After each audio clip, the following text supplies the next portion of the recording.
This is Morning Juice. Sports, insight, and great storytelling. Starring Bobby Carpenter and Jeff Tito Thitoff. It's time to attack and dominate. Attack and dominate on a Thursday. That's on the agenda today. I am Tito, Jeff Thitoff. Cody Wells to my right, Bobby Carpenter to my left. As always, good morning, Bob. How are you today, my friend? Good morning. Doing all right. Watched that entire game last night, and I was sitting there with my son, telling him his exhibition on how to blow an NBA Finals series. So I go, they're up 29. Let's see, because they got it. I go, well, let's take a look at halftime. Right. Watched halfway through the third quarter. See if we can make it to the fourth quarter with it being a competent game, and then watch them. I go, once they cut that thing inside double digits, I'm like, this is going to be rough. And it's tough to go back and play a tough game like that after you've been winning in a huge way the entire time. And that's the thing, Bob. You look at it, it's like, is it,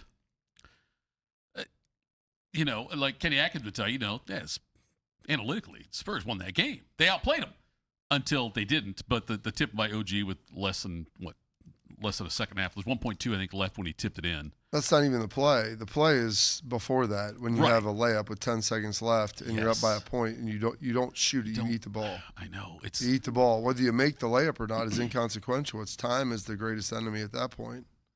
Is the series over now? I think it is. I don't know that it's over because I've watched the Spurs outplay them significantly in 2 games. But we'll see. I mean, they had a chance to go after going down 0-2 at home to tie it up 2-2 on the road and then go back home. Yeah. You negated the fact that they'd won 2 games and you would have been at home court in a 3-game series. Opportunity lost there for the Spurs a couple of times in this series. That's unfortunate, unless you're a Knicks fan, I guess, then it's fortunate. But anyway, Morning Juice sponsored by Riverside Bank of Dublin. 2 full hours here on YouTube, the Fan app, Twitter, Facebook. Catch the show from 10 a.m. to noon on 10 TV+. Download the podcast anywhere you get your audio. We'll have Albert Breer on at 7:05 from MQB. Ya Highness will join us at around 7:40, which is 4:40 Ya Highness time, I think. He's in Arizona. Do they still change clocks? What time is it in Arizona? Do we know? Do we have a confirmation on that, Bo? Do you know what time it is right now in Arizona? No clue. But Bobby, isn't that one of the states that did not do daylight savings for a while? Them in Indiana. I don't know that they still do daylight savings. So I think there's times where they oscillate back between being on Mountain and Pacific. I got you. So we'll get to the bottom of that. Yankees over the Guardians yesterday, 8-4. Yankees sweep a 3-game set. Cleveland's off today. They take on Detroit tomorrow night. Padres over the Reds 5-4. San Diego takes 2 of 3. Cincinnati off today. They take on Arizona tomorrow night. We mentioned the Knicks-Spurs game. Knicks lead that series 3-1. Game 5 is Saturday night in San Antonio. Game 4 tonight, Vegas and Carolina at 8 p.m. That series tied 2-2. Bob, we have got a big show lined up for us today here with Breer and also with Ya Highness. But right now, the biggest part of the day is You Make Me Smarter. Let's do it. Time to get smarter. Morning Juice presents Today in History. Here's your professor, Bobby Carpenter. All right, Bob. General, work your magic. All right, it is a big day in history for us. It is Thursday, June 11th, 162nd day of the year, 203 days remaining. Get back here on Monday, it'll be less than 200, be in the 190s left and almost getting ready to flip this thing on its head here in about, I don't know, probably about 2 weeks. Will be more in the tank than what we have left. This date in 1776, the Continental Congress appoints Thomas Jefferson, John Adams, Benjamin Franklin, Roger Sherman, and Robert Livingston to be the 5 primary writers on the Declaration of Independence, with Jefferson being the youngest of that group significantly. How old was he, do you know? I'm not positive on that, but he was, so look at when he was born. I bet he was in his 30s, being the youngest guy. He was born April 13th, 1743. 43, so he's 33. There you go. 33 years old. Wow, Thitoff. that's young. Right in the Declaration. He was the guy who primarily wrote it. Well, he lived just significantly after that. He was the third president of the United States, and that was 12 years after this, and he was still fairly young at that point. This date in 1919, Sir Barton wins the Belmont Stakes, becoming the first horse to win the Triple Crown. 1936, inventor Edwin Armstrong demonstrates FM radio to an audience of engineers at the FCC in Washington, D.C. 1944, United States Missouri is commissioned. It's the last battleship to be commissioned by the U.S. Navy, and it was significant in World War II because, Thitoff? I don't know why. Any idea? No It's clue. where the Japanese signed their surrender, Oh, okay. All right. We win. basically. Yeah, undefeated. 1964, Do What Diddy Diddy Dum Diddy Do is recorded by Manfred Mann. Before I know it, she was walking next to me singing. Holding my hand just as natural as can be. Two Life Crew also did a song called Do Wah Diddy, I believe it was, with Luther Campbell. It's much, much, much different. Okay. It got banned in the USA, I believe. I'm say Born in the USA. They were They banned. did. banned They in did the a US. song called "Banned in the USA." Two Life Crew did, yeah. But There you banned, go. yeah, they did. This day, 1966, my favorite Rolling Stones song hits #1 with "Paint It Black." I see a red door and I want it painted black. No colors anymore, I want them to turn black. I know it's #1 for you. I'm not sure what #1 for me is. I think Tumbling Dice, one of the more recent ones. By recent, I mean 35 years ago, whatever it is. I was going to say, I don't think they've come out with any new music, Nothing at new least for a while. that I can remember. Love is Strong came out like early 90s, mid 90s. Maybe that was a good one too. But yeah, Paint It Black. I bet, Bob, most people don't have Paint It Black as #1 on their list. It's a Well, good song, but I bet most people don't have it #1 on the list. That's my favorite. Yep. This day, 1969, Space Odyssey is released by David Bowie. For here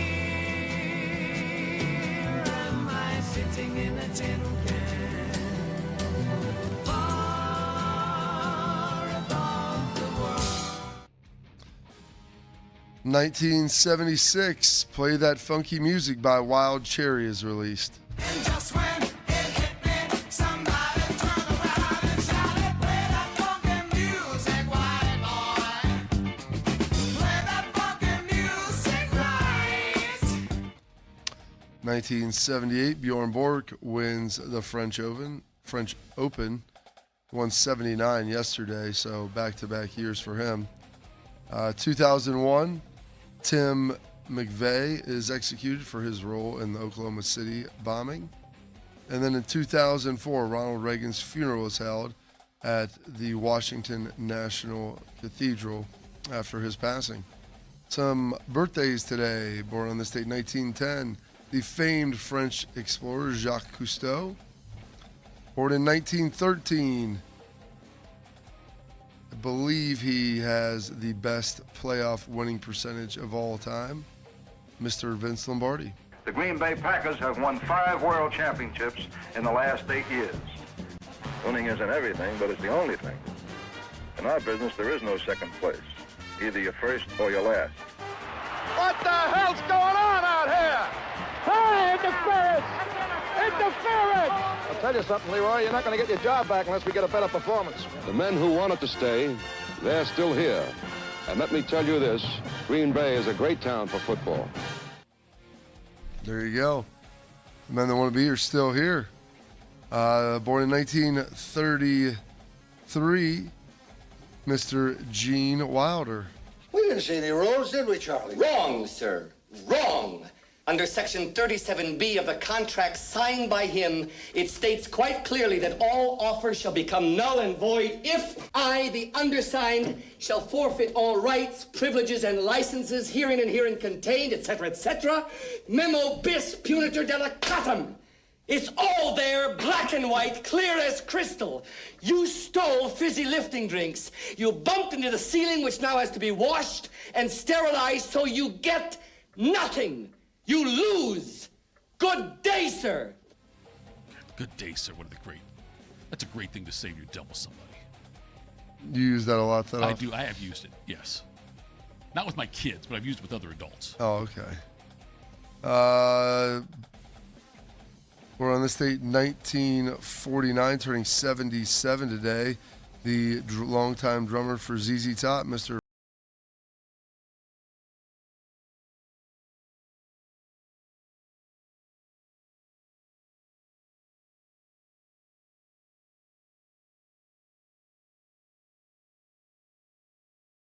Ironically, the one without the beard. Right? I don't think he had the beard. He had the bushy mustache, but the other two had the long beards. Possible. I know that it almost seems like everybody in ZZ Top had a long beard, but I don't think the drummer did, though. I don't think Frank Beard did. Turning 70 today, one of the all-time winningest quarterbacks with the Chiefs and also the Niners, Mr. Joe Montana. Nobody thought he was going to play when they heard how sick he was. And Houston went out on him, dominated the Irish. And everybody thought they were dead and buried, except Joe Montana. Montana has sparked the surge of Notre Dame here in the closing moments. A 23-point comeback in the final 8 minutes, that alone, that's astonishing. That he did it while he was sick, that's legendary. It's all come down to this. 2 seconds left to play. Houston 34, Notre Dame 28. Montana going, and it's a touchdown. And Montana has done it again. Notre Dame completely dead, came back in the fourth quarter to win it by 1. The chicken soup game, I believe they called that, Bob. Okay. Turning 57 today. Curious what you pulled up out of him, Bodie, right in the midst of his starring role as Tyrion Lannister, Mr. Peter Dinklage. I did not do it. Oh, there you go. I did not kill Joffrey, but I wish that I had. Watching your vicious bastard die gave me more relief than 1,000 lying whores. I wish I was the monster you think I am. I wish I had enough poison for the whole pack of you. I would gladly give my life to watch you all swallow it. Samarin! Escort the prisoner back to his cell. I will not give my life for Joffrey's murder, and I know I'll get no justice here, so I will let the gods decide my fate. I demand a trial by combat. I have seen more of him in Sesame Street than Game of Thrones. I don't know if I'm... He had a great episode in Sesame Street. Yeah, he's like Simon Says. He was Simon, and he played Simon Says. Well, there you go. And so I'm saying like that. I've seen him in Game of Thrones. Obviously, I've watched that show. But When was the last time you saw Sesame Street? It's probably been about 15 now. I watched with Artie. Artie's 9. Probably 7 years ago, I'm guessing. I don't think my son ever watched my You never young did? kids. I don't think they ever watched Sesame Street. On purpose? There was mean. I didn't like it. If it was something like you said. I don't like Sesame Street, so I'm not going to do it. No, it's just that by that point in time, I feel like my oldest son maybe a little bit. I feel like by that point in time, I don't even know if it was on TV at that point anymore. I never watched it. You never watched it growing up? Okay. No. I mean, it was huge for a long time, but I don't know about it kind of faded into oblivion. Turning 48 today, Mr. Joshua Jackson. I think I'm in love with you. Oh, Dawson's Creek. You think or you know? I know. I've known it since the moment you kissed me, and maybe even before that. And scary as it is, I don't want to deny it anymore, Pacey. I don't want to run from it, and I don't want to let it run from me. Big time deal. I was in high school when this came out. I want to come with you. What? You crazy? Mm-mm. I want to stop standing still. I want to move forward. I want to come with you. What about Bessie and the B&B? They need you. Not as much as I need you, Pacey. I expected Josh Jackson in the NFL. I didn't say Josh Jackson. I said Joshua Jackson. Joshua Jackson also in the NFL, though. His name was Joshua. He went by Josh. That's what when he first said Josh, I thought, oh, NFL. Then I heard that. I was like, wait, was he an actor, too? No, different guy entirely. Gotcha. Yep. Pacey. Don't meet a lot of them. No. Don't meet a lot of Paceys. Not a lot of Paceys. Got Joey as a chick too. Yeah. So a lot of stuff going on right there. We've got Jose Reyes turning 43 today, the 4-time All-Star, and Shia LaBeouf turning 40 years young. Oh, no. This is my mother's flat. Okay, listen, you gotta listen to me. If my parents come out here and they see you, they're gonna freak out. My mother's got a temper, okay? We must have the glasses. I know you need the glasses. I've been looking everywhere. They're not here. They're definitely not here. Keep searching. Look, I need you to be quiet for 5 minutes, 10 minutes, okay? Please, I'm begging you. You gotta make a racket. I can't concentrate. You want me to look and I'm Calm down. You gotta do something here. You gotta do something here. Autobots, fall back. Please, for 5 minutes. Good? Okay. Move. There we go. I said I think he's going to be in the new ones, maybe coming back out. Nice. That's awesome. I thought I saw that. Don't quote me. And Megan Fox. Get the whole game. I think they are bringing a lot of them back. I want to say. I'm not positive. Josh Duhamel was in that. Tyrese Gibson. I love Josh Duhamel in it. He did a good job. Yeah. Some passings today. Passing away on this date, 1979. My dad's favorite actor, they called him the Duke. He went by John Wayne. No, you got me scared. You do it. Doug! Get him off! Doug! Just who in the hell do you think you are? Jacob McCandles. Oh, I thought you were dead, Mr. McCandles. Not hardly. You gonna cut him down? How his hands? 200 miles south, Bar MC. Foreman's name's Gonzalez. Tell him I sent you. Take the boy with you. Thank you, sir. Come along, son. You follow him. I'll hunt you down and kill you. Every mother's son of you. Come on, dog. I believe, Bob, he is one of 3 velvet paintings that hung in Grandma and Grandpa Thitoff's house. There you go. One was Red Fox, one was Elvis, and one was John Wayne. And that was off of this movie, Jacob McCandles? I think it was called Big Jake. Big maybe? Jake. Yeah. That's what it is. Rancher Big Jake. Jacob Big Jake McCandles. Didn't get ultra rich because of his smooth-talking, charming personality. He's known more for his deadly, accurate gunslinging skills than his successful business skills. Big Jake is a wonder clinging to the Old West that is rapidly modernizing and populating.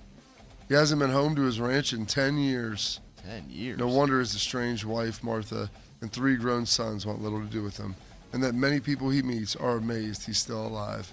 Big Jake isn't the only one desperately holding on to the Old West life. Goes into how he did it, demanding $1 million in ransom. Oh. I don't know that I know that I probably have seen it because my dad's watched every John Wayne movie probably 1,000 times. But, yeah, old Big Jake getting it done right there. You ever tried to flip a revolver the way they used to, Bob? I don't have a revolver. I can spin a firearm. I don't know if I can holster it. That's something I wonder. I've never done that before. I was wondering about. I know that I was. How often do you shoot firearms? It's been a while, Bob. I'm just saying in general, though. I wonder the skill of that, like pulling it out and flipping it around. Yeah. That seems like a lost art. Well, I mean, I think you can do anything you practice. I don't think there's a lot of gunfights anymore, so the draw might be a little bit underutilized. Yeah. I just didn't know if you ever did that. You've done a lot of things, Bob. You're a man of worldly things. I don't know about worldly things. I've done a lot of different stuff, but I don't. It's amazing you might believe this. I don't know if I have time to sit there and just work on my draw in the mirror. You lived in Texas for a while. I didn't know if maybe there was a thing where you went out and hey, guys, let's go to this ranch. Yeah, we have draws. Go to a ranch. Why do you need to go to a ranch to do it? I feel like the ranch is where you would flip a gun. I feel like that's where you would gunfight. Is at a ranch. I think you're more like gunfight. So now we've no, I'm just saying, escalated to the next level of it, the gunfighting, which a little excessive right there. Some other passings today, as I mentioned, Tim McVeigh passing away, executed, I believe, in 2001. In 2015, losing the famed wrestler Mr. Dusty Rhodes, as well. And then last year, 1 year from today, Mr. Brian Wilson passing away, the co-founder of the Beach Boys. Some holidays and observances today. We have Corn on the Cob Day, Cousteau Day for Jacques, apparently. Dirty Book Day, which might be more in your wheelhouse, Thitoff. Shark. National Cotton Candy Day and National German Chocolate Cake Day. And those, your historical events, your birthdays, your passings, your holidays, observances for this date. Thursday, June 11th, 162nd day of the year, and 203 days remaining this 2026. Well done as always, General. Do you want to get? You were right, Vince Lombardi, best winning percentage among coaches NFL playoff history. He had him and Belichick were tied, and I mean Belichick made it to a lot more. Okay, so Lombardi went 9-1. Yeah. Do you want to guess Belichick's total playoff wins? When Lombardi did it, there wasn't like a lot of. It was like championship. Yeah, it was playing championship games. I know at one point Belichick was 9-1, or maybe 10-1. So I think he actually had a better percentage than he did for a moment. I would guess that Bill Belichick has 31 playoff wins. I cannot believe you did not look that up. Dude, you can look it on my computer. I have Do you have some kind of like a thing in your ear where someone's feeding you? Yeah, the Bodie. Other producer? Bodie's been feeding me. He's 31-13. There you go. And a 705 winning percentage. But there's somebody else that has a better winning percentage than Belichick. How many games have they been in? 24. He went 17-7 in the playoffs. Shula? No. Landry? Joe Gibbs? Okay, there you go. Yeah, I would have said Shula or Landry too. I'm with you on that. Shula's the all-time winningest. Landry went to a bunch of Super Bowls. God, I can't believe you nailed 31 wins for Belichick. It doesn't come up nor conversation. That's why I'm saying, like, it's not like something you'd be like at a party, like, hey, how about Belichick? Remember those 31 wins? I mean, there's a little bit of a guess, but I mean, in that wheelhouse, I would have said probably 25 to 35. He went to 9 Super Bowls as a head coach, won 6 of them. Who else we got? Andy Reid's got 28 wins in the playoffs. He's 28-17, 6-22. You also have Sirianni 6-3, Shanahan's 8-4, Kyle Shanahan, and then Sean McVay. Not related to Tim McVay, different spellings and also different lines of work. Sean McVay 8-5. So I don't know. Sean McVay could drive a mean truck, I heard. Do you think he ever calls for the bomb? Coming up next, folks, which Super Bowl quarterbacks need to win? Which quarterbacks in the NFL need to win the Super Bowl the most? We'll do that next. Morning Juice. At QC Kinetics Columbus, patients find lasting joint pain relief. Regenerative treatments help repair damaged tissue. No surgery, downtime, or steroids. So after I got done playing football, I still like to work out, go do all of the activities that I love so much. And unfortunately, I started having a little bit of pain in my knee. That's when I went and saw my friends at QC Kinetics. We were able to go in there, get the consultation, get treated, and now my knees, well, they're as good as new. Call QC Kinetics today for your free consultation. Better starts here. What's the best way to make sure you don't miss any of your favorite fan shows? I don't know. Download the Fan app, silly. Ah, damn it, I knew that. App Store, Google Play, or just scream right at your phone. Psst, you can also listen to Buckeye games. Do it now. We have a desire and passion for great customer service. Every detail is important to us. From your first phone call to the end of the project, Newman is here to help you every step of the way. We're here to educate you so you understand what's happening with your roof. We're in your corner to help you be confident in your decision. After all, when your name is on it, it just means more. We are Newman. Since 1969, Germain Toyota of Columbus has been delivering an exceptional experience to Central Ohio drivers.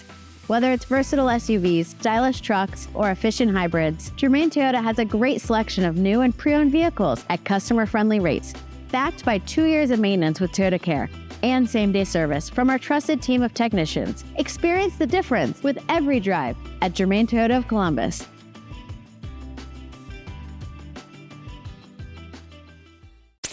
In the old days when people lived to be 40, you only had one option for listening to your favorite show. But now, ooh, baby, radio, podcast, the Fan app, and YouTube, just to name a few, live or on demand. You have no excuses. The Fan. I'm Jeff Hogan. I've been a journalist at 10 TV for more than 20 years. I don't just report about our community, I belong to it. And that's why we care so deeply about getting it right. And when local journalism is done right, it moves. It moves you to act, to speak up, or lend a hand. And yes, it moves your heart through the kind of human storytelling that stays with you wherever you are. And at 10 TV, we're here for all of it. These are the stories that move Central Ohio. Delaware County Veteran Services is a county office that faithfully assists veterans of Delaware County. Although not the Department of Veterans Affairs, we help veterans and their dependents navigate through the process of applying for benefits administered by the VA, and we provide transportation to VA medical facilities. So if you're a military veteran or a spouse of a veteran, schedule your appointment today. A wide range of VA and local benefits may be available to you. Delaware County Veteran Services, conveniently located in the historic courthouse in Delaware. Attack and dominate. You're locked into Morning Juice. Sponsored by Riverside Bank of Dublin. Here's Bobby and Tito. All right, Morning Juice. Okay, folks, next hour will be the greatest hour of the week we have here. As always, Albert Breer come on at around 7:05. MMQB's Albert Breer. Also, Ya Highness. Then in the final segment of the program, we do It's Got You Juiced. Bob, CBS Sports went out and did a list of the quarterbacks they think that most need a Super Bowl title to cement or to change their legacy. Now, 1 and 2, I think, are what you would expect them to be, but do you know which order they went in on CBS Sports as far as who needs a Super Bowl win the most? I think 1 and 2 are probably the ones most people come up with. I'm not sure what the order I don't know. going. 1 and 2. I could think of Josh Allen, Lamar Jackson. Those are the two. I mean, Burrow, I would say, Burrow's is right third. after there. Okay. And then, anyone else? Who do you think needs it more? Let's do this first. Lamar Jackson or Josh Allen? Who do you believe needs a win more in the Super Bowl to cement their legacy? I think, just anecdotally looking at this, I feel like the Ravens have been better positioned more often than the Bills, with both of those guys as the helm. And the Ravens have underachieved a little more than probably the Bills have. So by virtue of that and the fact Lamar's won 2 MVPs, which puts him in a fairly rarefied class, I would say that he probably needs it a little more. They've got Lamar 1, Lamar 1 and Allen 2. And the only reason I would probably flip those around, Bob, is not so much about the individual, but about the franchise. And I'm not saying, like, I know, yes, as a actual quarterback, the individual, Lamar might need it more. But if you look at the franchises, the Ravens have got Super Bowls. They've got wins already. So I would argue that he's in a better position as a quarterback of a better franchise. So that should, I would reverse your logic on that and say that he has a more stable franchise that has won longer, more consistently. So he needs that more than Josh Allen does. And that's looking at Josh. I'm thinking, like, there have been Ravens quarterbacks that have won Super Bowls. There's never been a Bills quarterback that's won one, which is always I might reverse it a little bit. But Burrow's 3. Do you want to guess who number 4 is on this list? This guy's been a starting quarterback for 11 seasons for this team. 11 seasons? He's been a starting quarterback for 11 seasons, which I was surprised when I heard that number 11. Now I'm trying to think who's been a starter that's been there that long. 11 years, Bob. And when I saw it, I was like, there's no way that guy's been the starting quarterback there for 11 seasons, but he has been. It's got to be NFC, correct? Oh, Dak. Dak. No, yeah. You gave it away, Bodie, with the nod and the smile. Are you surprised that this is Dak's 11th season as a starter? Well, he took over for Romo in I know 16, so there you go. He started since day one. Yeah. Romo got hurt in the preseason in Came Seattle, in and played, yeah. And Dak never gave the job back. So I know the math works out, Bob, but does that surprise you, though, that Dak's been there that long as a starting quarterback? I mean, a little bit. I mean, time is time. He doesn't for no man. Exactly. I mean, he was throwing to Dez, wasn't he? Dez was there. A couple years, yeah. So like it doesn't. You just don't really think about it. Right. He's been pretty healthy over that time too. Yeah, they have one season. One season he'll play like 5 or 6 games. One right? season he was hurt, but he broke his ankle about a month into 2020. Okay. And then he hurt his thumb in like 22, maybe. He's kind of been beat up a little bit more the last couple of years. He's played He through had it. a hamstring injury 2 years ago that he missed the back half of the year, but he was really durable there for a while, but hasn't missed a ton of games, I don't think. I just look at Dak and think, he's been like probably 7 or 8 years. 11, though, surprised me on that number right there. Yeah. I mean, that's a place where they've had pretty good rosters. You can argue about the coaching at points and how I that. would, yeah. I would argue. You would with some of the decisions that were made and who they've hired, but they've had some talent on the teams. Now, are the teams constructed well enough to ultimately win a Super Bowl? That you can argue with how they're built. But, I mean, they've been playoff teams. They've made the playoffs a lot. Yeah. Haven't really done much in there. They haven't, Bob. No, they have not. There's your top 4. Now let's talk about 5 and 6. I want to see if Bobby, if you, after you get your 31 on Belichick, there's a pretty high level I just here. guessed, well, I mean, No, you could argue that Bodie cheated, but I literally just put the top 3 in order. You did. Well, yeah, you're right. You did. Yeah, you're right. I'm sorry. Not even, yeah. No, you're right. No, 100%. I thought about if you had it right or wrong on the Lamar Johnson. I mean, it's was a one that had it wrong. subjective Yes, list. you're so. right. Okay. Do you want to guess 5 and 6? Because 6 surprised me, 5 did not. Oh, goodness. 5's been the starting quarterback since coming into the league, I believe, for this team. No? He actually. Oh, you're right. The first year, you're right. You're absolutely right. You're absolutely became right. the starter. He became, yes. Because the starter ahead of him took a needle to the lung. I was going to say. Oh, is that Herbert then? Herbert, yes, you're right, Bodie. Good call, buddy. Herbert's 5. So Herbert at 5. Is Purdy in 6? No, at number 6, and this one surprised me a little bit, is Aaron Rodgers. That's not. I don't think that Rodgers needs that. Needs another Super Bowl win to cement his legacy. I think it'd be nice. Having multiple helps, yes. but he's won 4 MVPs. Goff is 7. 8, Jordan Love. 9 is Jalen Hurts. 10, Mahomes. 11, Murray. We didn't get to Purdy yet. I'm with you on that. Purdy. 12 was Stafford. 13 was Purdy. Just as far as like this to cement their legacies in there, I think Purdy needs it more than those guys I just mentioned. Maybe Jordan Love could be in the conversation just because Packers He's so much younger, though. Yes, he is. You're right. And you could argue San Francisco's had a championship roster the last 5 years. However long Purdy's been since taking it over. I mean, they've had a team that's been capable of winning it, and they haven't. So I don't put all that on him, but as far as legacy of what he could be, there you go. He being the fact that he was picked where he was, I think Purdy's legacy is already cemented because of that. If Purdy were a 4th-round quarterback, what was Dak? Was Dak 3rd round? 4th. 4th round, okay. Yep. If he were a 4th-round quarterback, then I would say maybe he does. But the fact he was picked where he was, I think Purdy's already. The thing is, that's so far removed at this point. Yeah. But that's still what they talk about. Whenever people talk about Brock Purdy, that comes up at some point. Sure, but it's not what you say lead with anymore. You don't lead with anymore. No, I agree with that, Bob. But no one says Dak Prescott, this. Oh, by the way, 4th-round quarterback. But under Brock, though, they say Mr. Irrelevant. He's been the starter for 11 years. I understand that. But I'm saying, though, Bobby, with Purdy, though, it gets brought up in his resume when people talk about Brock Purdy. People also bring up the fact that Tom Brady was a 6th-round pick, but that's like what you get to after 5 minutes of conversation. Sure, but I think with Purdy, though, it comes up sooner than 5 minutes of conversation. Because Tom won 6 Super Bowls. Absolutely. 7.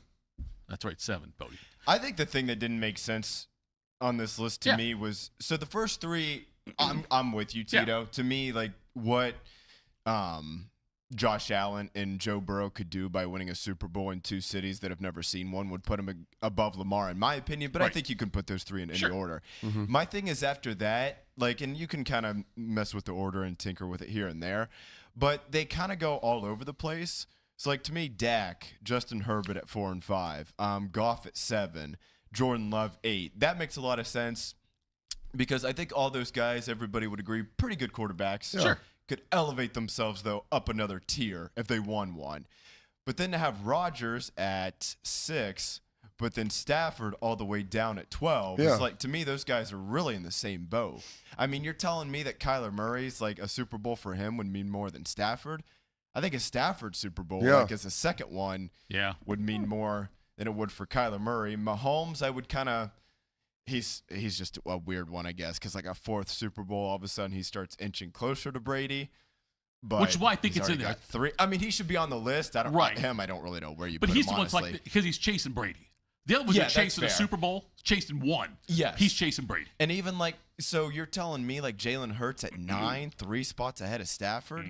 So you're telling me Hurts, like, winning a 2nd Super Bowl would mean more than Stafford? Like, to me, Stafford all of a sudden starts to become mentioned as, like, in that tier right behind Brady, honestly, if he were to get a 2nd one. Whereas Hurts, I think everybody would still be like, yeah, well, the Eagles have a great roster. Right. That may not be fair, but I think that's what a lot of people would say. with Hurts too, it's like when people talk about Hurts, I believe the perception is, well, yeah, sure, he had Barkley, he had a great defense, tush push, all that stuff. You know what I mean? Like it's whereas with Stafford, it's like, if Stafford and Rodgers are both chasing a second one, and that's important, I think, for their legacies. But I don't think a Hurts second one means more than a Stafford or Rodgers second one. I completely agree. Yeah. Because I don't think Hurts gets a lot of credit for the one he won. Yes, and that may or may not be fair, and I think it's fair though too to say Stafford and Rodgers are clearly better quarterbacks than Jalen Hurts is. Yes. And so for those guys, either one of those guys to get a second Super Bowl, especially Stafford at this point, I do think Rodgers winning one would be maybe a little slightly Peyton Manning in Denver-esque. Sure. Where it's That's like, a good way to look at it, yeah. Okay, like you did get a second one, but maybe it might have been more about the team at this point than like still you getting that second ring as a quarterback, like leading the way. Right. I mean, if the Rams were to win one this year, granted they have it would be because of talent, him. But I still would say Stafford would be driving that bus. He won the MVP. Not sure, exactly. Not sure Pittsburgh's winning a Super Bowl with Rodgers driving the bus. And that's fine. Like Peyton still got that second one, and I don't know how often or not it's brought up that it's like, yeah, but they weren't great on offense. He wasn't a starter for a good chunk of that year, right? Because Osweiler, right? He got benched for Osweiler, but yeah, those, I think you can kind of, like I said, tinker with the order a little bit, but I think you got to put them in tiers. And if you're going to put a guy like Rodgers all the way up at 6, either Stafford has to be way higher, or if you're going to put Stafford at 12, Rodgers has to be way lower. I'm with you. You're right. That's a great comparison by you, Bodie, on the fact that the Manning thing, because you're right. Manning, Manning had a fantastic first season there with the Broncos. First few years. Yeah, first year. He was like the 50-plus touchdown season, Manning was fantastic. But then at the end, though, yes, he was a shell of what he was before. And the fact that you get benched for Brock Osweiler, that's one of the few people in history to get benched for Brock Osweiler. I mean, yeah, exactly. Go back to high school or middle school. Look. So Peyton Manning was in Denver 4 years. First 3 years, 37 touchdowns, 11 picks, 55 touchdowns. Yes. I'm pretty sure that's still the record. Yeah, he was unbelievable. Yeah. 10 picks, 39 touchdowns, 15 picks. His last year there, 59% completion percentage, by far the worst of his career outside of his rookie year. And then 9 touchdowns, 17 interceptions. Oh, he was like, he couldn't throw it more than like 30 yards. Arm. Yeah, like in Denver's defense dominated the Pats in the AFC title game, and then dominated Cam Newton and Carolina in the Super Bowl. Like that was, whereas now, like I said, I still think Rodgers is like clearly above that, right? But he's still not clearly where he was in Green Bay winning MVPs too. If Rodgers gets a Super Bowl, his numbers will be closer to Peyton's than to Stafford's last year. Like as far as look at, you know what I mean? Like, I'm not saying over that. Terrible. I don't know about that, no, dude. I'm just saying we'll be not. No, okay. He threw 9 touchdowns and 17 picks. Yeah, okay. I'd say they'd be in the middle. Last year, Stafford had 46 touchdowns, 8 picks. Rodgers had 24 touchdowns, 7 interceptions. I think he'd have a similar year. Yes. I think most people would just like say like, yeah, he was not like quite hired gun, but I think Stafford, and Stafford's on his second team too, but I think Stafford's kind of established himself more in L.A. as kind of driving the bus, where Rodgers at this point is kind of he's near the front of the bus. He may just not be driving it, or maybe the back, sitting in the back was always the cool part, I guess. That was the cool part for a while. God, the back of the bus as a middle schooler was money. Oh yeah. Anyway, how long of a bus ride did you have? Oh, I rarely rode the bus. So my dad he was retired now, firefighter. So whenever my sister and I were with him, did he smoke when he'd go to school? Volunteer fireman. He's also a amateur tattoo artist, Bob. And then, I guess I'm trying to think. I definitely didn't ride it a lot in middle school and high school. And then my sister started driving, so she chauffeured me around there. It wasn't too long though. Yeah, I mean, I know some people at Lakewood. Man, that's a pretty. Oh yeah. I used to get picked up at like too long. 15, 20 minutes maybe. 7:05 a.m. for like 8:15 school start. Oh. And then coming home, because of the way they did the whole maps, I was the last one. Yeah. I get out of school like 3, like 4 first or 5. in, last out. Yes, Tito. that's what it was. Yeah, FIFO. Philo, actually, first in, last out. Bob, did you ride the You're bus? The first person I've ever heard switch it to that. Yeah. My first, probably 2 or 3 years. I started walking after that. I rode it in middle school. Long ride, was it? Oh, I was the first pickup. Yeah. And I lived probably, I don't know, half a mile inside of that from school, and I would ride it for like 45 minutes. Really? See that? Yeah, I thought we had one of the biggest districts. We're on the edge of town, so like we had a lot of the farm area. Yeah, I thought it was normally kind of the closer you get, the further. But we were like the down first line. loop that I guess it would work. It's all its whole way around. And then once I was in second or third grade, I walked every day. So and then rode in middle school, which that was like 15 Good little minutes. power nap in there. Well, I mean, when you're young, you don't take naps in the morning. You just sit there and stare out the window and stare at farmland. You didn't play on your iPhone, Bob? Listen to No, music yeah, or it's something? amazing. That's You'd what we got think. busted for gambling. We would gamble on the bus. What we do, we would flip coins, like odds or evens. Listen, Joey McGuire said Tito didn't kill anybody. He didn't harm anybody. No. We'll get into that a little next segment. That's fine. Coming up next, we will do Quick Hitters Morning Juice. I'm Meredith Garfalo, meteorologist at 10 TV News This Morning, and I'm an Ohio girl. I love golf, aerospace, and all things Ohio sports. For nearly 20 years, I've studied the patterns that shape our days, from winter wonders on the south side to dangerous storms along the I-71 corridor. When the weather changes, you'll be the first to know, because you need a forecast that moves as fast as you do. Make the move to 10 TV News This Morning, weekdays from 5 to 9, anywhere you watch. Do you need a bank that truly values local business in this town and the opportunity to work right alongside them as partners? Whether you're a small business or a large operation, Riverside Bank of Dublin has the right tools for the job. Riverside Bank of Dublin has the experience of working right here in Central Ohio. They understand the business climate in our area, and they're going to help you reach your goals. So whether you need an SBA loan to get your business off the ground, a line of credit to keep your business running smoothly, or equipment financing to get your business up to scale, Riverside Bank will tailor a solution that fits your needs. Visit them at riverside.bank or stop in to get to know them in person at 6300 France Road. Riverside Bank of Dublin, member FDIC, equal housing lender. When you think of brands that are customer focused, one thing they all have in common is that their values and commitment to quality have been passed from one generation to the next. With 3 generations in the roofing industry, our family has built a reputation on honesty, transparency, and consistency. Our commitment to the customer will show through all of our team members as they make sure that every customer is completely satisfied. When it comes to your roofing needs, work with a company built around family. Call Newman Roofing today. Delaware County Veteran Services is a county office that faithfully assists veterans of Delaware County. Although not the Department of Veterans Affairs, we help veterans and their dependents navigate through the process of applying for benefits administered by the VA, and we provide transportation to VA medical facilities. So if you're a military veteran or a spouse of a veteran, schedule your appointment today. A wide range of VA and local benefits may be available to you. Delaware County Veteran Services, conveniently located in the historic courthouse in Delaware. What's up, Reese? Hey, Bo. Didn't we do a 5K fun run last year? Yeah, I think we did. Do you want to do it again this year? Sure. All right. Registration for the Fan 5K is now open.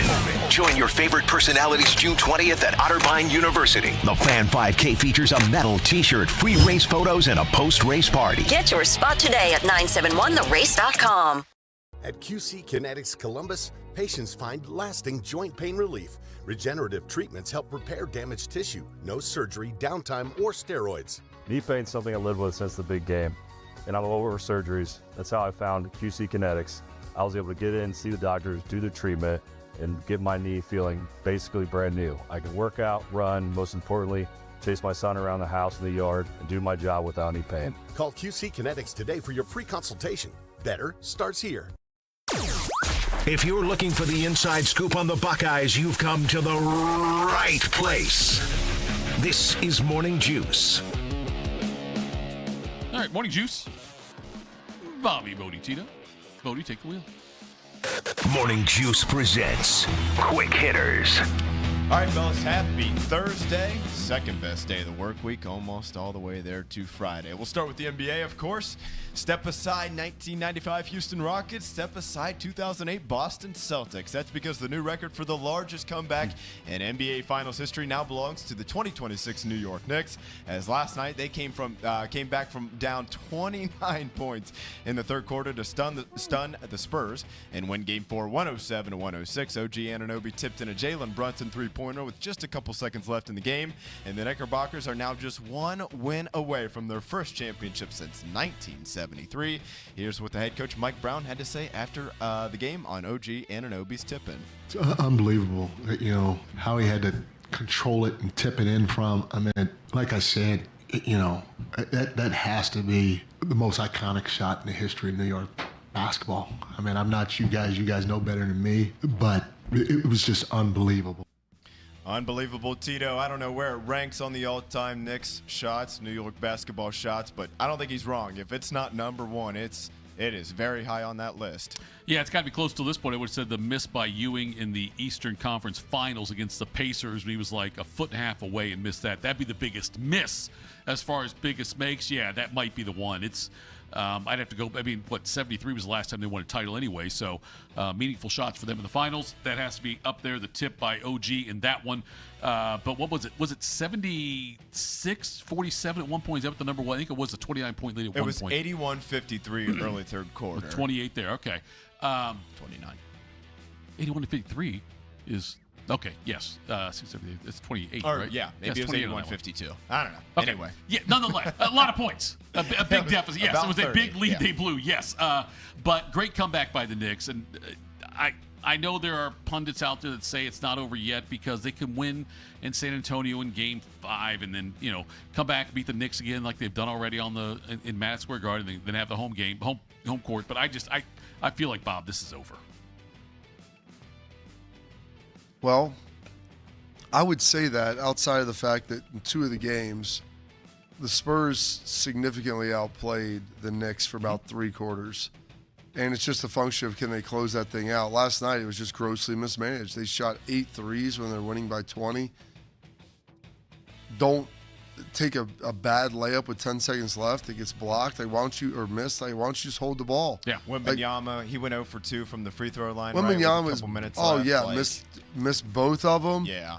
I mean, Castle was money from the line at the end, but like they grossly mismanaged that game. And so you go back to San Antonio, you just got to get one win, and then all the pressure flips back to New York.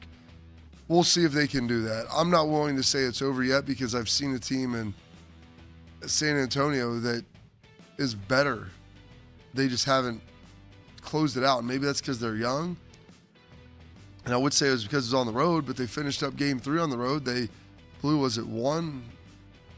I mean, both those games they had a chance to win. They blew both of them back at San Antonio. So I'm not going to say it's over yet just because I've seen enough now. And the fact that I guess the Cavs came back from 3-1, so there's a belief that it's been done before. But it'll be a tall task. If Game 5 was in New York, I would say definitely not. But Game 5 being in LA or San Antonio, I think they got a shot. Yeah, it's kind of so I don't remember the Rockets series exactly. So maybe you guys can help me out on that one. I do know in 2008 when the Celtics came back from down 24 in Game 4 against the Lakers, LA did not come back, but turned around and won Game 5. Right. So like I think there's so much variance in the game these days that it wouldn't shock me if we went back Saturday night. San Antonio had another strong night from the field, especially from 3, maybe a little bit more first half than second half like they did last night. And it wouldn't shock me at all to see them win Game 5 and get it to a Game 6. I think there's a lot of variance in the game, just like how it's played. And also just, I'm not sure momentum really plays a huge factor in these series. Like every game is kind of its own story. But would I bet on the Knicks taking it in 6? I think that would probably be maybe my pick as of now. That's the part that's fascinating to me about sports is that with the Spurs, you can either say, well, you know what? Yes, Bob, like to your point, they outplayed the Knicks, and as Atkinson would say, they analytically, yes, but they outplayed the Knicks though in some of those games. Here saying, hey, San Antonio just swept the finals. Good for them. Right. But so are they, you talk about the youth. Yes, the lack of experience. Maybe that makes them too, dumb's the wrong word. Let's just say they don't know what they don't know. Too dumb to know that they should be flattened by what happened. Yeah. Or naive might be a better word. What's that? Naive might be a better word. It's fine. Either way. But okay, either they're too naive to know what they should know, or they are experienced enough, and their coach is going to say to them because he's it's their coach is going to say to them. You got Pop also in their ear potentially say, look, you know what? You guys did this. You can do it again. And that's the part that's going to be fascinating to me to see how they respond to this, because you're right, Bob. The Spurs, if you took it, we got 48 minutes times 4 games. That's 192 minutes. No, it's 204 minutes. 204 minutes of basketball. The Spurs have outplayed them for a good, am I right on that, Bob? Right. 48, 96, 180, 186, 192, 180. 204 minutes of basketball, right? Wait, 48 minutes. Times 4. Yeah. 192. It can't be over 200 because it's less than 50. Oh, you're right. Okay, it's fine. Right. I was just... Okay, you're right. You're right. I had to wait the first time. There was an overtime in there, so you may not be... Oh, maybe... Was game 2 in overtime? Was it double overtime? I don't think either game's gone overtime. I thought one of the games went overtime. No, the Knicks maybe I'm starting to confuse this with hockey. Yeah, I think you might be, yeah. That's fine. Now, I think the Knicks have now won 2 games by a point. Yeah. Right. Okay. Yeah, 105-104 in game 2. It wasn't overtime, though. That was when I was thinking game 2 went Wemby overtime. threw it away. Oh, that's right. Brunson got it. Made Oh, one by or two the way, free throws. you want to talk about yesterday? Like them, you didn't see, I mean, they're literally throwing a cross-court pass to nobody, just out of bounds. Yeah. Who did that? The Spurs. No, I mean, was it Fox or was it? I don't know. I'm just Doesn't watching matter. this in disbelief. Wemby's in the backcourt, so he can't. Yes. He can't grab it, and whoever else was on the other side just wasn't really looking. Yeah. And it was kind of behind him. And how about, too, you want to talk about a guy who would have been the GOAT in the bad way? Yeah. Josh Hart blowing that layup. Yeah. With about 2 minutes left, they would have given the Knicks a 1-point Oh, lead. yeah. That's like, He went to, my like, God, dunk dude. it, And couldn't- he just couldn't oh. decide, and he just blew it. And didn't ultimately matter, fortunately, for the Knicks fans and whatnot, fortunately for them and their fans. But that would have been like, just like, that's not like, oh, man, There was wide a- open yeah. corner 3. Like, there was... I went to bed at halftime, I guess, unfortunately, but I was, it was like the Spurs made 14 threes in the first half. That wasn't going to keep. That wasn't going to I knew it wasn't going to keep up, but I don't think it was like a fluke either. Like, they were killing them on both sides of the floor. I was absolutely shocked when I woke up this morning and saw the score. Like, absolutely floored. Head sewn to the carpet? Yes. Yeah. The only person who will appreciate this comment I'm about to make, Bob, might be Shark. He's not even listening. I think he's up in Michigan right now. But anyway, in 1960 in the World Series, the Yankees outscored the Pirates by like 35 runs over the course of a 7-game series. Yep. And the Pirates won it. They kept winning 1-run games and losing games in a huge number. I feel like this thing, 192 minutes of basketball, I feel like the Spurs have outplayed the Knicks for like, and this is, again, not scientific because I couldn't get the math right on how many minutes they played. I would think that 3/4 of those minutes they've outplayed the Knicks. You know, like 150 minutes or whatever. I think that the Spurs have been the better team, which could be the reason to be optimistic for your Spurs fan. But the fact the Knicks keep finding a way to win, and I just don't know. I can't wait to see how the Spurs respond at home when they lost both games at home to start the series, responding after blowing a 29-point lead. And I think the thing, too, is, as you mentioned there, Carp, like, I know he doesn't have a ton of playoff experience prior to this year because the poor guy was rotting away in Sacramento, but Fox not just dribbling it out, man. Like, you just got to pull it's that unbelievable. thing out, burn a few more seconds. You make 2 free throws, and you're up 3 with 6 or 7 seconds left, I think it would have been. Like, it just... You would have been in really good shape. I mean, worst case scenario, you go to overtime at least. And I don't know, maybe at that point even OT. But the Knicks still would have had to make a game-tying 3-pointer there. So, nevertheless. All right, guys, to the college football world here in his first public appearance since Brendan Sorsby was granted an injunction to play this fall. Texas Tech's head coach Joey McGuire spoke at a luncheon on Wednesday at the Houston Touchdown Club. And needless to say, he defended the decision that a Lubbock County judge made on Sorsby. Here's what he had to say. Brendan Sorsby is recovering from an addiction. He's recovering. Like, I've sat down with this young man multiple times, and the things that he is going through and what he's been through is serious. As a society, we've been okay with other things that happens and allowing players to play, and this has been the one thing that has united people that we're against, you know, and it's crazy because it's not murder, it's not beating somebody, or so there's a lot of things that we're working through. Bob, I mean, come on, man. As a society. Look, as a society. You know I what? was Someone gonna should flip have that raised their man's hand and chair. been like, Bob, let Bob Saget tell you about addiction. Gambling's not a drug. I've seen him. It just, I understand they went out, paid $4 or $5 million to have him as his quarterback. He's going to try to defend him. He wants him to play. I understand where he's coming from. But, Carp, the idea that you got to get up there and be so tone deaf to try to pretend like... He didn't kill anybody. Yeah, he didn't hurt anybody. He's not out there beating women or children. Like, Give me a break, man. It's impacting the game, integrity of the game. But yeah, what does that got to do with anything? Good for him. I mean, they're all in, dude. They're living the gimmick now, and I love it. Bob, after hearing that, I heard what he said. And then I thought about this yesterday, Bob. Tito deep in thought, Fitbit here. And I was wondering, is what he did worse than steroids? Performance-enhancing drugs. Is what he did worse than people that cheat that way?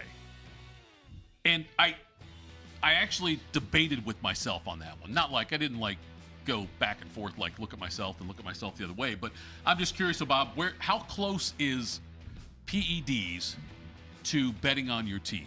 I would still say betting on your team is significantly worse. Significantly, okay. Yeah. I went worse. That's impacting significantly though, but I went worse. If you're taking PEDs, at least you're trying to win. You don't know that if somebody's betting on their team, even though everybody bets on their team to win, that what they're doing, you always assume that people are doing everything possible, including maybe PEDs at some point in time, for the best outcome for themselves and their team. Right. When you impact the integrity of the game, you don't know that to be the case anymore. So in my mind, that's worse. Okay, let me phrase it this way then, Bob. Betting on your team or PEDs, are they closer that way? If I told you Sorsby every time he bet on his regarding his team, he bet in the positive way. Didn't take the under on number of plays and somebody goes out early like what happened to Terry Rozier and things like that. It's still worse. But is it significantly worse? What does significantly mean? Well, you said significantly worse. You thought that it was. You thought betting was significantly worse than PEDs. Yeah. And I'm asking though, but if it's betting on your team, because that impacts the fact that when you're watching it, you don't know that the players out there on the field and the coaches are trying to always do everything they can for their team to win. And if you're going to say they always bet on their team, it's like, okay, well, I guess if you can prove that. Right. Bodie, what do you think? Is betting on your team significantly worse than PEDs? I think so, because it's also, I'm kind of tired of hearing about the whole he bet on his team. Right. That's just, to me, it's just such a slippery slope of okay, that's great for now, but is he going to always do that? And it just, I also thought, and I was trying to Google this and then nothing popped up, so maybe I didn't see it correctly, but I thought I saw at some point in the last few days, he actually took some unders on something in there, maybe a quarterback stats for IU while on he teams was when there. he was playing. Okay, where he was there. Okay. I thought so. And granted, but then you could be well, he's not playing, so we just took the under on his teammates because he knew his quarterback that he's in the room with every day wouldn't play well. Then it's just I'm kind of with Carp. I mean, as bad as the Michigan stuff was, at least they were trying to win. Sure. Once you hit a point where you question whether or not teams are truly trying to win the game, and like I said, I'm not defending Michigan, obviously, but it's just I don't know how Joey McGuire and Texas Tech can sit there and be this tone deaf, honestly. I get why they want him to play. I totally understand that. I'm not naive. Yeah, it is. And they paid him $5 million. And guess what? They think they can win the national championship this year with him, and they'd probably be in trouble without him. But the idea to come up there 48 hours after it all went down, it's just what? Yeah. What? He didn't kill anybody. He didn't. I was nobody's saying he did, but he cheated. He technically broke a law. I mean, he bet while underage. Sure, that's the big thing. Yes, you're right though. That's true. Betting on your own. That's also a federal law. Yeah, you're that's not federal, baby. You're not allowed to do that. And it's just so where's the line to be drawn? And look, he made a mistake. I'm not saying he should be in prison the rest of his life. Right. But he broke rules, and he should be punished. Oh, I would almost be even okay if they came out and was you know what? He's suspended half the season. Right. Something the first two games when they played two FCS schools, as a joke. Well, but Oregon State's not FCS, but you're right. They may as well be. May as well be. Yeah. And so it's I know we're up against it here, but it's just he cheated, he broke the rules, he committed a crime, technically. It's just there has to be consequences with it.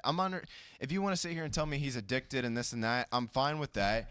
I also think it's a little bit of a joke that we try to take mental health serious in this country, and then we got Joey McGuire sitting there being look, this poor kid. He knew what he was doing, man. Come on. And so, yeah, I don't know. The whole situation, the outcome has been handled extremely poorly, obviously, and then the way Texas Tech has then handled the outcome of the injunction and whatnot is just Just incredibly stupid. I think I've got a great Sorsby question for both of you when we come back. We'll also have Al Breer, and we'll do that next Morning Juice. I'm Yolanda Harris. I'm a journalist at 10 TV News. I grew up here, and after 25 years of telling this community's stories, this place still means so much to me. When I'm not in the newsroom, I'm usually out supporting the same people and causes I care deeply about. I don't just report about our community, I belong to it. What happens here affects us all. And that's why we care so deeply about getting it right. And when local journalism is done right, it doesn't sit still. It moves. It moves you to act, to verify, to volunteer, to speak up, or lend a hand. It moves your mind by challenging assumptions and offering new perspectives. It moves you forward by giving you the information to make decisions and thrive where you live.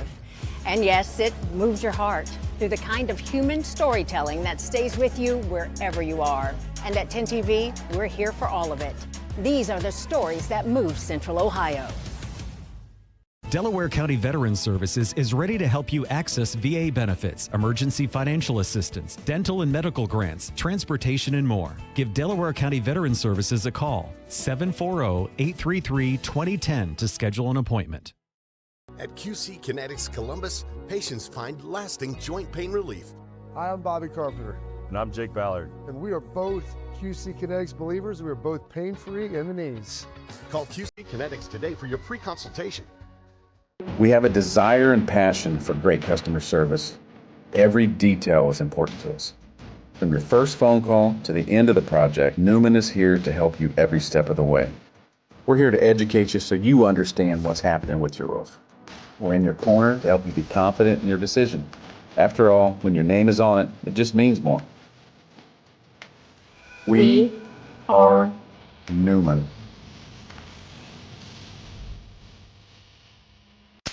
In the old days when people lived to be 40, you only had one option for listening to your favorite show. But now, Ooh Baby Radio, podcast, the Fan app, and YouTube, just to name a few, live or on demand. You have no excuses. The Fan.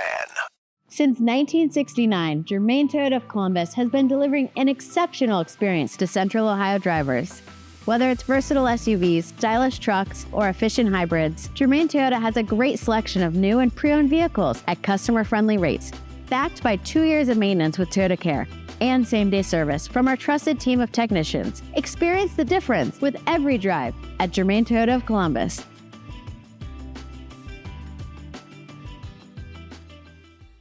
What's the best way to make sure you don't miss any of your favorite Fan shows? Oh no. Download the Fan app, silly. Ah, damn it, I knew that. App Store, Google Play, or just scream right at your phone. Psst, you can also listen to Buckeye games. Do it now.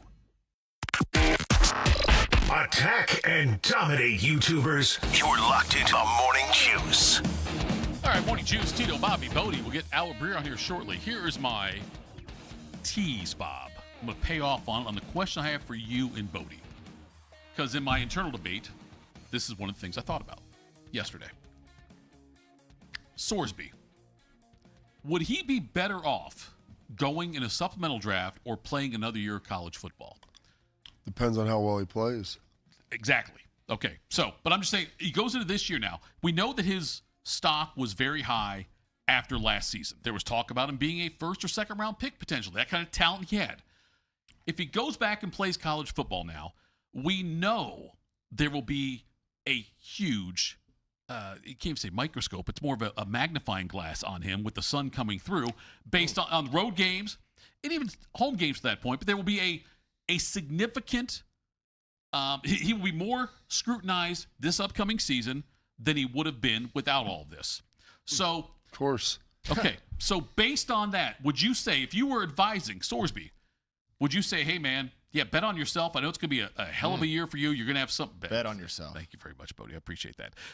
You're gonna be under a microscope for this entire season, and everything you do, people are going to wonder. He's going to be under a microscope for the rest of his career. Yeah. Right. But if he goes to the NFL supplemental draft, he wouldn't be at least this year. Why?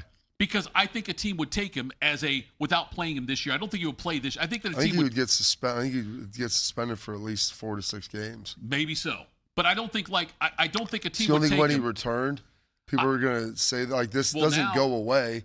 The internet doesn't disappear. Okay, what I'm saying is, I don't think anybody would take him in the supplemental draft thinking you are going to start for us this season. They would take him as a project, which is why it wouldn't be a first or I don't think second-round pick in supplemental draft. I think you could see a team take him with the understanding or the idea that he's going to be the next guy. Not the guy this year, but the next guy. And so I think you're probably a year and a half away at least from seeing Sorsby play a significant down in the NFL. And with Texas Tech, from week 3, if this is how it goes, he will play significant snaps for the rest of the season. I'm just saying, like, if you were advising Sorsby, would you say it's better for you to play this year for Texas Tech or better for you to go and sit out a year and a half or whatever in the NFL and go that way? You're not sitting out a year and a half. You would be on the bench. Right. And by the way, he doesn't have that option. You mean because he's not in the draft yet? He can't get in the draft. He could get something under that deadline. He cannot get in the supplemental draft unless you're ruled ineligible by the NCAA. Right, and that likely won't happen, yes. They got the injunction granted. It goes through February. So he is able to play college football. So he is ineligible for the supplemental draft. What would you think is better for him is what I'm asking you. Well, I'm telling you that one thing isn't an option, so it doesn't matter. Okay, if it were an option, Bob, which would be the better one for him, you think? Do you think it's better for him to play college football? Would it be better for him and his team? I think he could be a top 10 pick. And I honestly think, even in spite of all of this, that he'll get drafted if he plays well in the first round. You think that even with this hanging over him, if he has a really good year at Texas Tech this year, you think the NFL would still use him? But for the people that I've talked to, okay, I also think him playing this year, and if he plays well, is more likely to have him drafted higher because now it's kind of – it won't ever go away. Right. But I don't know. I think in today's age, like, we're just so, like, on to the next thing. Right. Like, we're just so, like, we have such short attention spans right. that it's like I said, it won't ever go away. And, like, look, the first time he goes out on an NFL Sunday and starts and throws 3 picks. Right. You'll get on Twitter and see the jokes about, oh, what did he do? Bet against himself? Bet against his right team? now, even now with Texas Tech. And even now, yeah. But, like, I think it's better for him just to play this year. You're going to have to face this eventually, right? In my mind. And so I think I would guess that Texas Tech can probably protect him a little bit more than an NFL 100%. team could. And so to me, you're going to have to face it eventually. Just rip the Band-Aid off now, go out there. And if you play well and you handle this well off the field and as far as like interviews go and whatnot, to me that – I don't know if like it boosts your draft stock, but it certainly doesn't hurt it. Yeah, it's easier for them to protect him in college than the NFL. And by the way, it's easier to play in college than the NFL. Even if you're sitting there your first year as a starter, if he was going to come in and then get the chance to play, like there's a lot of things that you got to deal with. Yeah, that's the part that when I was looking at it, I was thinking to myself with how much. And I haven't looked at all the road games on Texas Tech's schedule as far as how much. I mean, I think they got a pretty soft schedule, if I'm not mistaken. We know early on they do with the Abilene Christian and Oregon State. Oregon State, the Pac-12 is a real thing again this year, isn't it? It's yeah, I think you're right on that. It's a real conference, but not a Power 4. It's still a conference, but it's not it's not thought in the same regards, but still it's. Yeah, so they host Abilene Christian at Oregon State, host Houston, host Sam Houston at Colorado. Host Arizona State at Cincinnati, host Arizona WVU at Oklahoma State and Baylor, and then host TCU. I mean, that's not – gosh, is there a preseason top 25 team on that schedule? I don't think you mentioned one there, goodness. right? Because certainly on Oklahoma State, Cincinnati's not. Did any of these teams have a winning record last year? Cincinnati did. Okay. At Cincinnati could be interesting, right? Like yeah. Go back there. Houston won 10 games last year. Right. Arizona was 9-4. Yeah. Arizona State 8-5. Cincinnati 7-6. Bob, good call.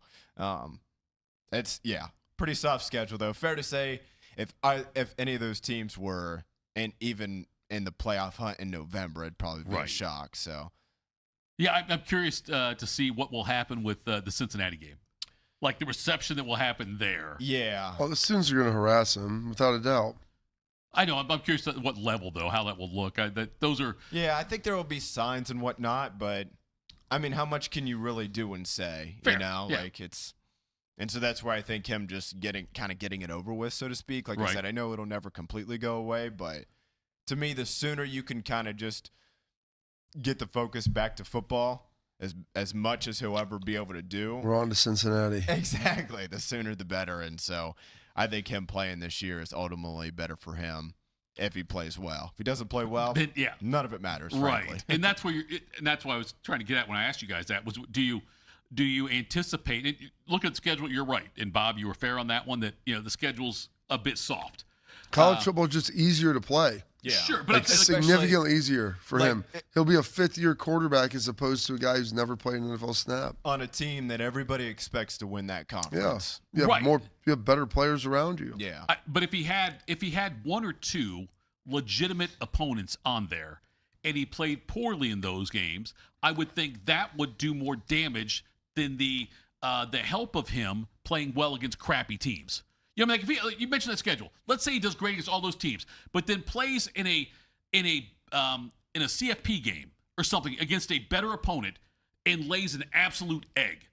That would be bad. I think that right there would be more against him than everything he did against. Because you and I, we've looked at this now. This schedule's soft, and Bob, like you said, easier in college football, and against these teams, he should put up great numbers. Let's say he puts up fantastic numbers to where he's damn near a Heisman Trophy finalist, but then gets the CFP and plays at the Horseshoe against Ohio State and has 4 interceptions and lose 38-3. I would think that right there, though, people would say, well, yeah, look what he did against these crappy teams. He plays a legitimate opponent on the road, and look what happened to him. That conversation will come up, but that's part of the evaluation. They're going to look at his body of work. Right. Like, they're not going to just look at his last game. No, but we know, Bob, there are quarterbacks that have inflated numbers because of the schedule they've played. It's not his numbers, it's the film is what they're going to look at. Okay. Are you making tight window throws? Are you getting through your reads? Do you have confidence in the pocket? Like all of those things. That's what they're going to look at. They'll look at the stuff from Cincinnati.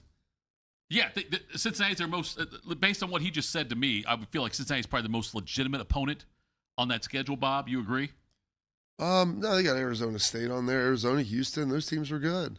Did he have both Arizona and Arizona State, or was that just I don't know if it was both of them or not, but yeah, I figure that at Cincinnati might be the toughest. What's the word? Psychologically, I don't know that they're the best team he's playing, though. I'd have to look at the schedule again on that one. I'll tell you, let's take a break now, Bodie, and we'll see if we can get Breer on for the next segment maybe and extend that out.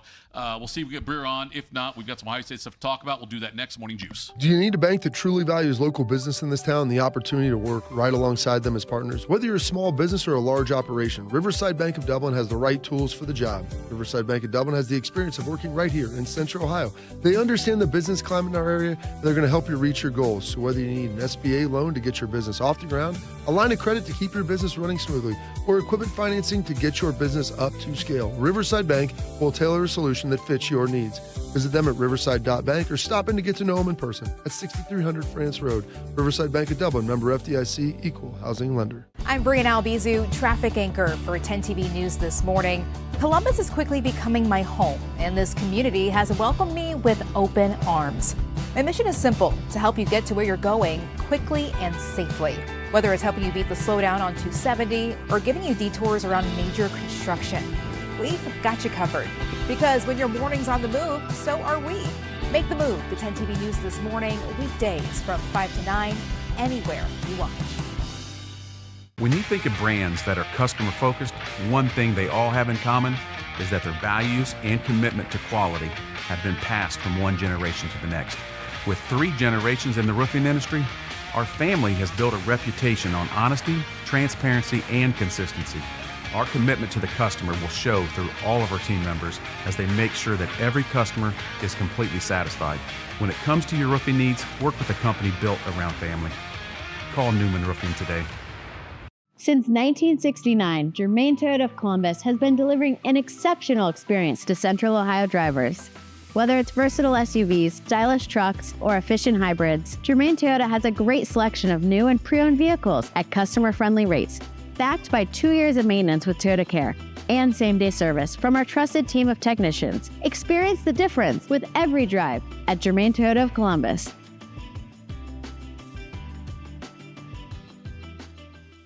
Delaware County Veteran Services is a county office that faithfully assists veterans of Delaware County. Although not the Department of Veterans Affairs, we help veterans and their dependents navigate through the process of applying for benefits administered by the VA, and we provide transportation to VA medical facilities. So if you're a military veteran or a spouse of a veteran, schedule your appointment today. A wide range of VA and local benefits may be available to you. Delaware County Veterans Services, conveniently located in the historic courthouse in Delaware. At QC Kinetics Columbus, patients find lasting joint pain relief. Regenerative treatments help repair damaged tissue. No surgery, downtime, or steroids. So after I got done playing football, I still like to work out, go do all of the activities that I love so much. And unfortunately, I started having a little bit of pain in my knee.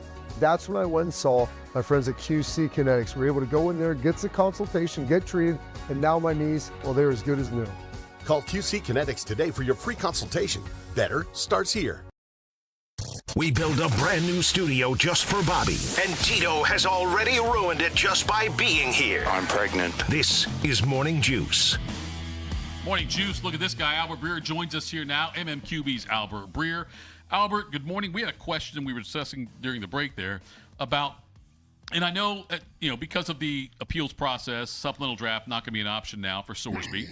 But if he were to be selected in that draft, let's say somebody used a second-round pick on him, or even a first-round pick, say the first pick overall in the supplemental draft, is that salary negotiable, or does that go in line with what they do right now with the regular draft?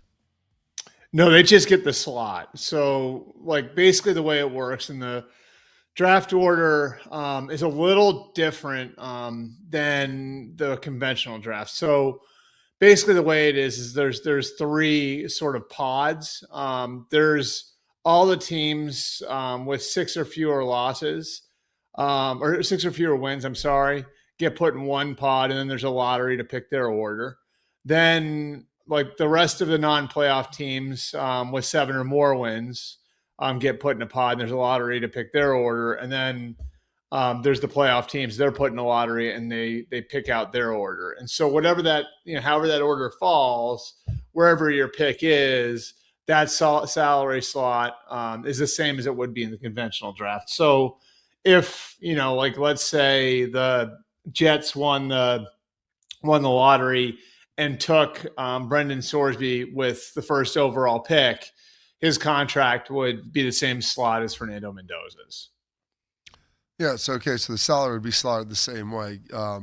Makes a lot of sense. I mean, what is the talk in NFL circles regarding Sorsby at this point and his evaluation, everything that's going on with him? Yeah, I would say, Bobby, I think there are a lot of people who, if I told you who I was talking to, you would respect their opinion, who think he has a real shot to be a top 5 pick next year based on his physical ability. He's big, he's athletic. He's got the sort of arm talent, and I want to emphasize, I say arm talent. I don't mean he's going to be these guys, but he's got the same sort of arm talent that a Mahomes or a Caleb Williams or a Zach Wilson had. So, the ability to throw from different arm slots and throw off balance and all of that, there's a ton of potential there. And there are people that think that if he had entered this year's draft, he might have gone in front of Ty Simpson. So, that's the sort of prospect we're talking about. Now, again, talking about a guy like this a year out is a little bit different than talking about him when he's in the draft. And so all that potential is there. All that's in front of Brendan Sorsby. He's got a chance to play himself into the top 5. And I'd put him in the category of, now his tape isn't as good as Dante Moore's. But I'd put him in the same category as Arch Manning, and Arch Manning's got some issues with his tape too, that I think a lot of people figure he's going to work out because Arch is such a high character guy, right? Brendan Sorsby has the chance with the talent he has to work his issues out and play himself to the top of the draft as well. He is Albert Breer, MMQB's Albert Breer, joining us here on Morning Juice. Albert, is this outcome with Sorsby, as far as the injunction and the fact that it can't be appealed and heard until February, is all of that the best possible scenario for the NFL?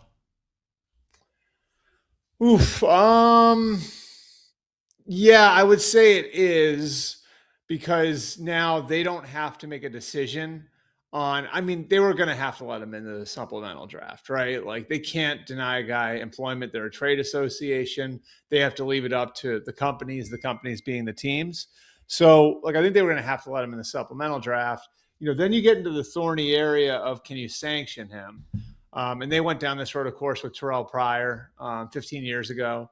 And I mean, thankfully for them, Pryor and his camp worked out that suspension and didn't fight it. So there's always the possibility that you can do something like that, but if the player chooses to fight it, that could become another issue. It would have been really, really thorny for the league if he had gotten in. Now, that does not mean that this goes away, because, if he just serves the 2-game suspension against Abilene Christian and Oregon State, right, and plays the year out and has a great year for Texas Tech, I think over time in college football, the story may fade a little bit, right? Like, because there'll just be some normalcy to seeing him out there. And then my guess would be the story is reborn in January and February and becomes a big story right on through the draft in April. And that puts some of the hypocrisies that exist with the way these pro sports leagues and pro sports teams are operating to the forefront, And so I don't think like it's a non-issue for them, but it's a lot less of an issue than it would be if he was entering the supplemental draft. Speaking of quarterbacks in the NFL, Albert, Baker Mayfield and his contract situation with Tampa doesn't seem to be in a good spot right here. I mean, do you know what they're trying to offer him? They said they feel it's fair. Baker seems to be miles apart. I mean, he's probably a little underpaid right now, but I don't know that I'm paying him $55 a year given what he's done. Kind of where do you see this going? Yeah, I mean, well, there are a couple pieces to it. First of all, like it's tough to tell what the tenor of the talks is going to be because they really haven't gotten off the ground yet. The Bucs sent him an offer; they didn't get a counter offer yet. So, how do these things pick up? I think Baker's probably also looking at some of his other teammates, and if you look, like some of the last few guys to get paid there, Zion McCollum, Luke Gadecki, their right tackle, Tristan Wirfs, their left tackle. Antoine Winfield was different because he was under the franchise tag, but those other 3 guys were all paid after the start of training camp. And I believe 2 of them were paid right before the opener. So I think, by talking the way he talked last week, I think Baker may be trying to accelerate this. So maybe they can get something done before the start of training camp, but there's always some back and forth here. Now, the second piece of it is what he's worth, and the market tells you what you're worth. And I think the trouble for the Bucs here is they've had the guy on a really good deal the last couple of years. And I mean, they're getting really good quarterback play for about half the market, right? Like the number was 30 million the last 2 years. It'll be 40 million this year. So like they had a really good deal there. If you look at the guys who have gotten these $50-55 million contracts, it's guys that I think Baker can say, like, I'm at least on par with those guys. In some cases, I'm better than those guys. So, I mean, Tua Tagovailoa, Brock Purdy, Jared Goff. Like, I think Baker can make a very compelling argument that he's easily in that category. And all of those guys were $53, $54, $55 million per year with $150 million in the first 3 years of the deal. And so, I think that that's probably – if you're the Bucs, you're probably looking at having to pay somewhere in that range. Albert, looking at another quarterback situation in Pittsburgh, obviously you've got 4 quarterbacks there that it looks like they're probably vying for 3 spots. Granted, someone could get released and put back on the practice squad, whatever. But what do you think the Steelers, if you gave them ideally, this is what our depth chart would look like based on performances and what they want for the future, what would it look like? Well, most coaches don't like to carry 4 quarterbacks, just based on normal roster management. So I think, we can safely say, of course, that Aaron Rodgers is on the roster. I think we can also say that Drew Aller is on the roster. Generally, you don't cut a 3rd-round pick, which would mean that Will Howard and Mason Rudolph are probably fighting for a roster spot. And if that's the case, then Will Howard now has to show that he is ready to be the guy who goes in if anything goes wrong, right? And so like, I think that there's a different standard for that guy than there is for the developmental guy. All the developmental guy has to do is show potential, right? All the developmental guy has to show is like, I'm making progress. To be the backup is a different thing. The backup has to show if, Aaron Rodgers sprains an ankle and has to miss a couple of weeks, you have to show that you can come in and run the offense and that the coaches feel comfortable they're doing right by the other 10 guys by putting you in there. And so I think that becomes the standard for Will Howard. I think that's part of why Mike McCarthy wanted to get a good long look at Will Howard before Aaron Rodgers reported in the middle of May. And part of why they agreed for Aaron to wait until the beginning of OTAs to show up. Aaron had his own stuff going on. But beyond just that, like, I think, McCarthy looked at kind of a side benefit of it as I get to sit down and work with Will Howard here for a few weeks, see what we've got, put in the offense at a 101 level and see where he can take it. And so the way I would look at it right now is it's Will Howard versus Mason Rudolph for the backup job, and maybe Will Howard versus Mason Rudolph for a roster spot, with Drew Aller waiting in the wings there. If he's a little bit faster, if he develops a little bit faster, then maybe you'd expect maybe the equation changes again. With A.J. Brown, Albert, getting traded up to New England, is Stephon Diggs, like, is he done there? And do you think he ends up playing this year? Yeah, their plan had been, like, it was sort of an either-or situation going into the offseason, which is why they sort of moved quickly to move on from Stephon Diggs. I think, like, part of the issue with having both those guys would be both of them have extensive injury history. Both of them are older. Both of them have a lot of mileage in their bodies, and both of them are really good players. And why is that a factor? Well, if both of them are really good players and they show themselves like, hey, these are the two best players in the roster, and now you're relying on guys that have that sort of age and injury history, you can really put yourself in a tough spot if now they're missing games over the course of the year, if that makes sense. So, I think this was for some of those reasons, they viewed this as like an either or thing. And, now with A.J. Brown on board, I think Diggs becomes one of these, like, if we really need another body in there, and we really need somebody who we can rely on in there, maybe we break the glass and go and grab him, and hopefully he's still there.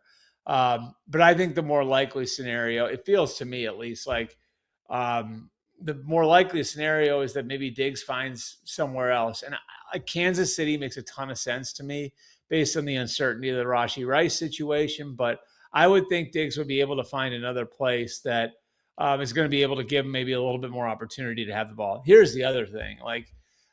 Diggs and Brown are both very used to being the focal point of an offense. And Diggs was sort of that guy even still in New England last year. In Houston, he wasn't as much because he was playing with Nico Collins and Tank Dell at the time and all those guys. So, that's the other part of it is, like, is it healthy to have two alphas in the room? Two guys who are used to being the number one. I think that will be a factor as well. Albert, the Arizona Cardinals situation. I know that Brissett is going to be at camp and not do anything, but who was most likely to be the starting quarterback week 1 for the Cardinals? I think Brissett, but I don't know that he helped himself. I looked at that situation and look, like, I understand, like, Jacoby Brissett, you only have this amount of time to make your money, and now you're a starting quarterback and you're getting paid less than $5 million a year. I get all of that. Like, that makes sense. I just don't know that he was on such solid ground that staying away was a very good idea. Where you're giving Gardner Minshew all the reps with the ones, where you're giving Carson Beck a chance to prove himself. I think it was a dice roll, and I think it was a dice roll in that, like, now the Cardinals are in a position where, like, this week during camp, he's not even, doing 11-on-11 work, and they're not even really to the point where they've made a decision on whether or not they're going to turn around and have a competition. So I still think this thing is a little bit up in the air. And And just like I said, it's an interesting situation because I think it was a real risk by Jacoby Brissett staying away to try to get a new contract. Doesn't mean he won't get like some incentives packed in or whatever at some point, but I mean, he also opened the door for Mike LaFleur and the staff to reevaluate things and say maybe we'd be better off having a competition here. How does the Indiana Bears strike you, Breer? It sucks. I mean, I don't know. I mean, you guys watched the NBA Finals last night, right? And I think part of the reason that place is such a scene, people who know New York, and trust me, I was rooting for the Spurs. I couldn't stand the scene there, but oh God, all the star bleepers and then the celebrities. I don't know. I have no time for that stuff. But anyway, I think half the reason that is the Knicks and Madison Square Garden are different is because they're the only team in New York that plays in Manhattan. And they play, for people who know the city, in the heart of Manhattan. And so there's a different scene around the games. And that's sort of what I thought of when I thought of Chicago. And you guys remember the scene on that Saturday night in January for a playoff game and how unbelievable that was. And I think the city is part of the backdrop for all of that, And so, I wish more teams played in the cities that they represent, in the city proper. I love that the Commanders are going back into Washington, D.C. I don't know. I see these stadiums in the suburbs, and I can't help but think the owners are just playing real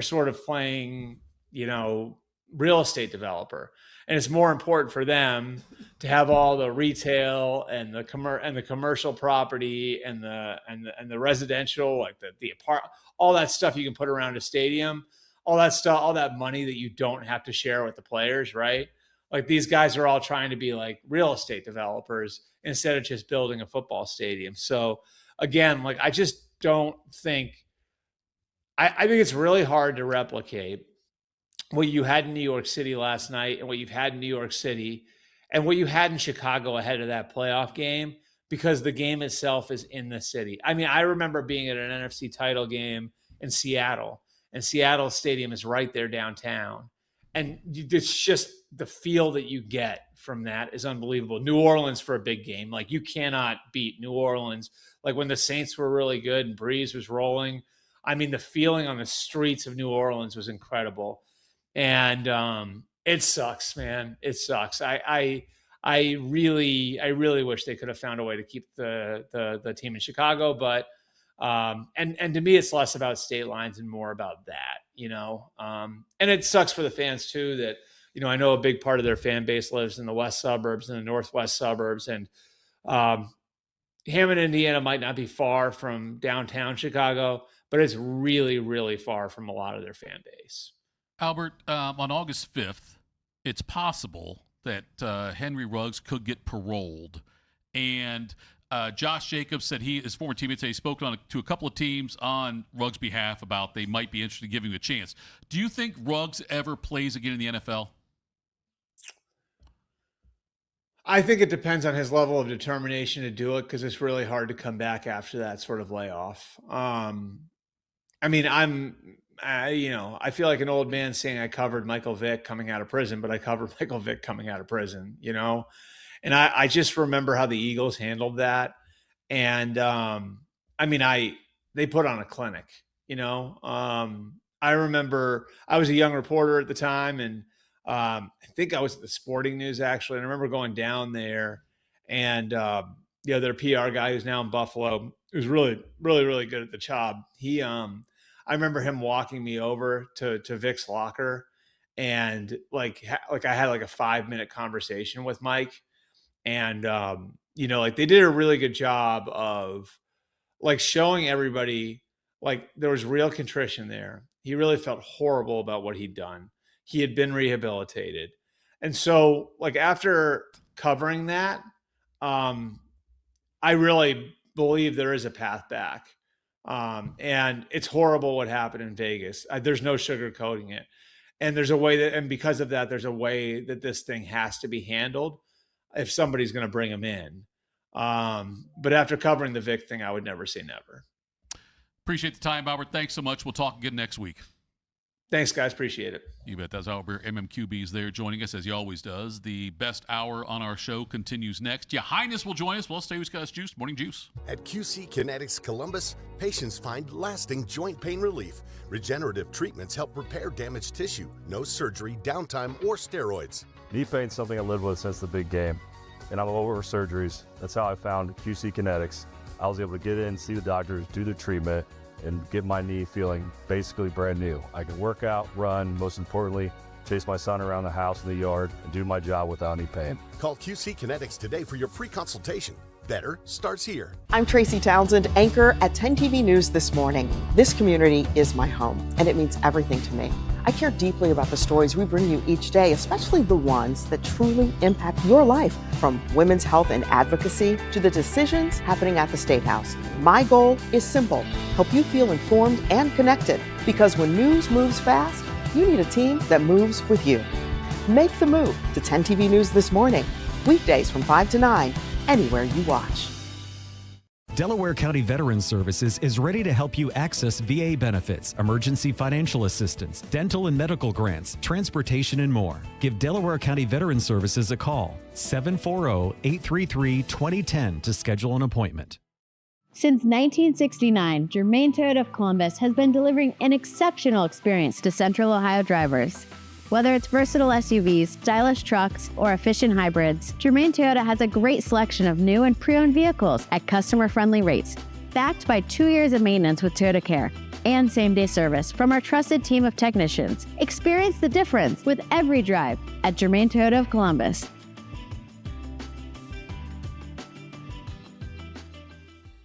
What's the best way to make sure you don't miss any of your favorite fan shows? I don't know. Download the Fan app, silly. Ah, damn it, I knew that. App Store, Google Play, or just scream right at your phone. Psst, you can also listen to Buckeye games. Do it now. Do you need a bank that truly values local business in this town and the opportunity to work right alongside them as partners? Whether you're a small business or a large operation, Riverside Bank of Dublin has the right tools for the job. Riverside Bank of Dublin has the experience of working right here in Central Ohio. They understand the business climate in our area, and they're going to help you reach your goals. So whether you need an SBA loan to get your business off the ground, a line of credit to keep your business running smoothly, or equipment financing to get your business up to scale, Riverside Bank will tailor a solution that fits your needs. Visit them at riverside.bank or stop in to get to know them in person at 6300 France Road. Riverside Bank of Dublin, member FDIC, equal housing lender. We have a desire and passion for great customer service. Every detail is important to us. From your first phone call to the end of the project, Newman is here to help you every step of the way.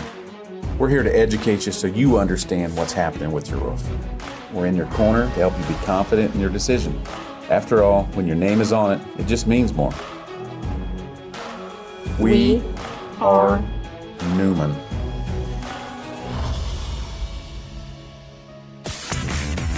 Bobby is the all-American male.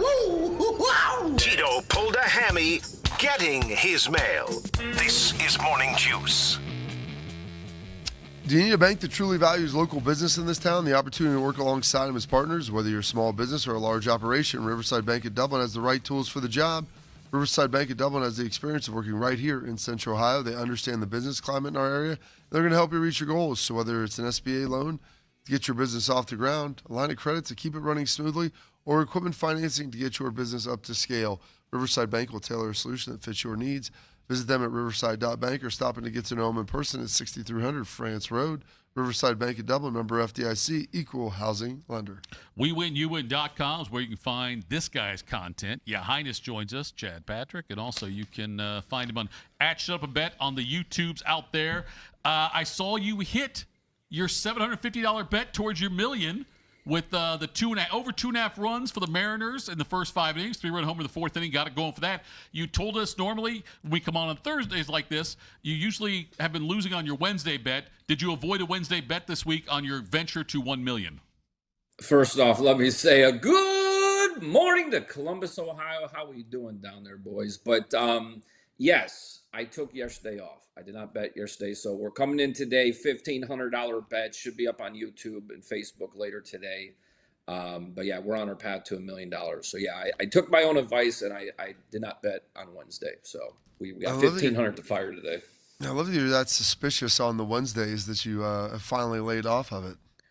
Well, I'm not superstitious. I'm just a little stitious. There we go. You've got your new weekly thing you're doing where you are randomly calling a local restaurant somewhere. I'm sorry, I should say locally owned restaurant somewhere in America, and whoever answers the phone, you ask them to pick a side in something. And so, how has that gone so far? This.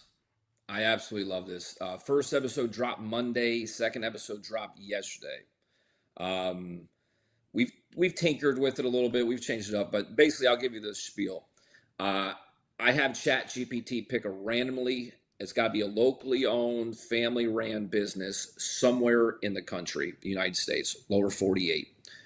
It gives me all the information. I call them, and I just say, hey, who do you like in the Knicks-Spurs game, for instance, for yesterday, right?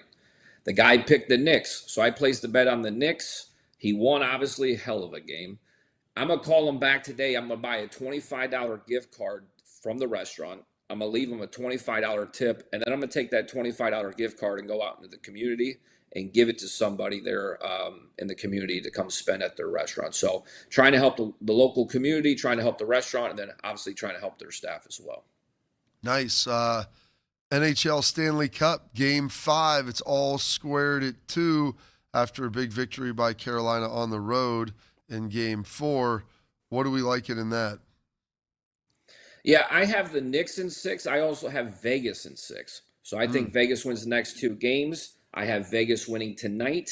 If you look at trends, regular season and postseason, Vegas's first game in Carolina, they've won every time.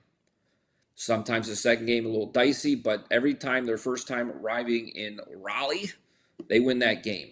Regular season, they won, I believe, 6-2 or 6-1. In every game in this series, the first game in Raleigh, Vegas wins. I'm sticking with that trend. They're plus money. You can get them around plus 135. I think that's the play tonight. I would also sprinkle the under. I think we're going to cool off on all the goals, and I think under 6.5 would be the way to lean tonight. He is Ya Highness, Chad at WeWinUwin.com, where you can find him with all his picks out there. What I love about what he does is he's transparent, and he will tell you exactly how many units he's up or is down if he ever is. And that's you can log in there. You can purchase a subscription there, and you can get into all the chats they have and see all the picks that him and his bevy of experts put out there. Is baseball still been very good for you?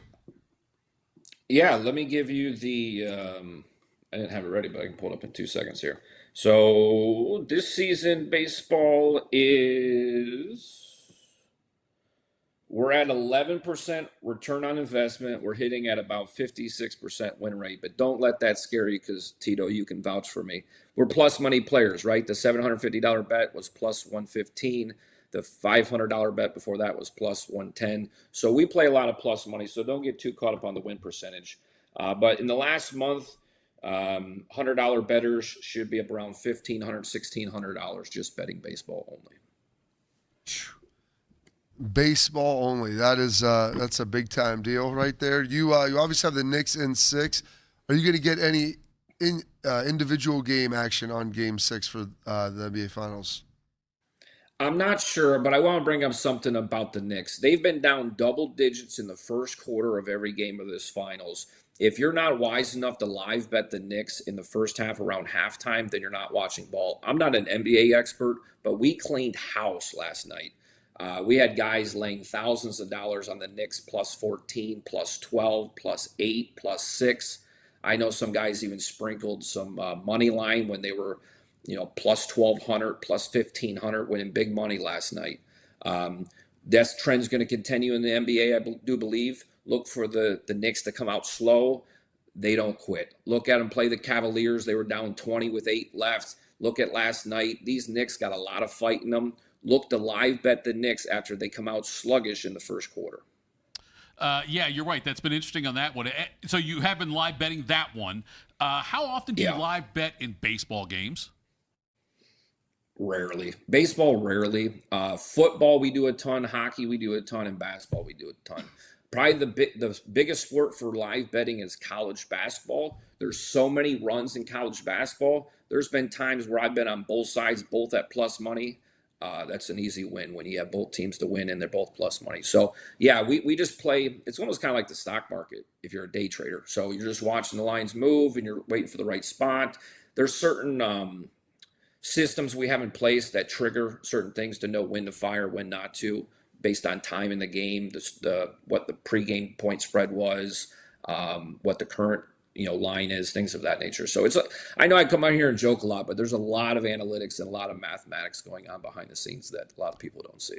Yeah, I've noticed that in conversation about how in-depth you go. And I know you put out funny videos and things like that, but there's a very serious side to this that you certainly do your homework on, and you spend. I mean, this is your job. This is not like a side hustle for you. This is what you do.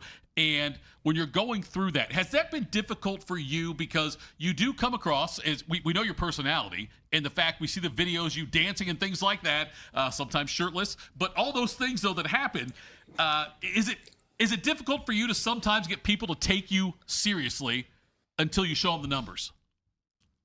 So I actually prefer that. I prefer because then those that do see the true colors and see how much of a math nerd I am, they really appreciate it. The thing is, I know when people joke around and comedians and there's other, personalities out there that when you're a funny person or you make people laugh, sometimes the serious is not there. The greatest sign of intelligence is sarcasm and humor and being able to judge that. So I think some of the smartest people in the room are always the funniest people in the room. Well, hell, that makes me a genius, Bob, right? Funniest person in the room? Every day, me, you, and Buddy, who's the funniest person in the room? It's a matter of opinion. All right. Your Highness, we appreciate the time. Thank you so much. Shut up and bet. Yeah, can I say, I want to say one thing here. I know everybody's been going on about nauseam about Sorsby. Bobby knows this from being a college athlete. Anybody that played any college athlete, there's a million meetings, signs everywhere. It should be a death sentence. He shouldn't even be allowed to play in the NFL. You guys have a great week. We'll see you next week. All right, there you go. Chad at WeWinYouWin.com. At Shut Up Bets where you can find all the stuff. Great content out there. The dancing thing always cracks me up. Also, when he's shirtless, I laugh a little bit harder. Bodie, let's tell people what's got us juiced. What's got you juiced? Sponsored by Newman Roofing. For all your roofing, gutter, or siding needs, call Newman Roofing today at 614-NEW-ROOF or visit online at newmanroofing.com. Calendar tells me, Bodie, it's a Thursday because it's a Brody Thursday. Brody, what does Schlegs have to say? I think that when you're in those moments, you just got to embrace America. You know what I mean? You got to just embrace the musk of what that smells like. Going to a place like that just makes you want to go back. Once you've embraced that musk and just really allowed it to seep into your pores, that's probably not the right time to go have a neat bourbon. That, to me, right there, would be a bourbon on the rocks. What was the context on that, Bob? Were we talking about Who a particular knows? place? Hard to tell. Unknown. Fair enough. Parts All right. unknown. I like it. All right, guys, got a few things for you here today. First up, got a bunch of stuff done yesterday. Made a little quick trip home to Newark for some people, and got a suitcase, so starting to get packed up as I leave Saturday morning for Destin. Very fired up about that. Also did see this yesterday. You guys haven't seen either one of the two Jump Street movies, have you?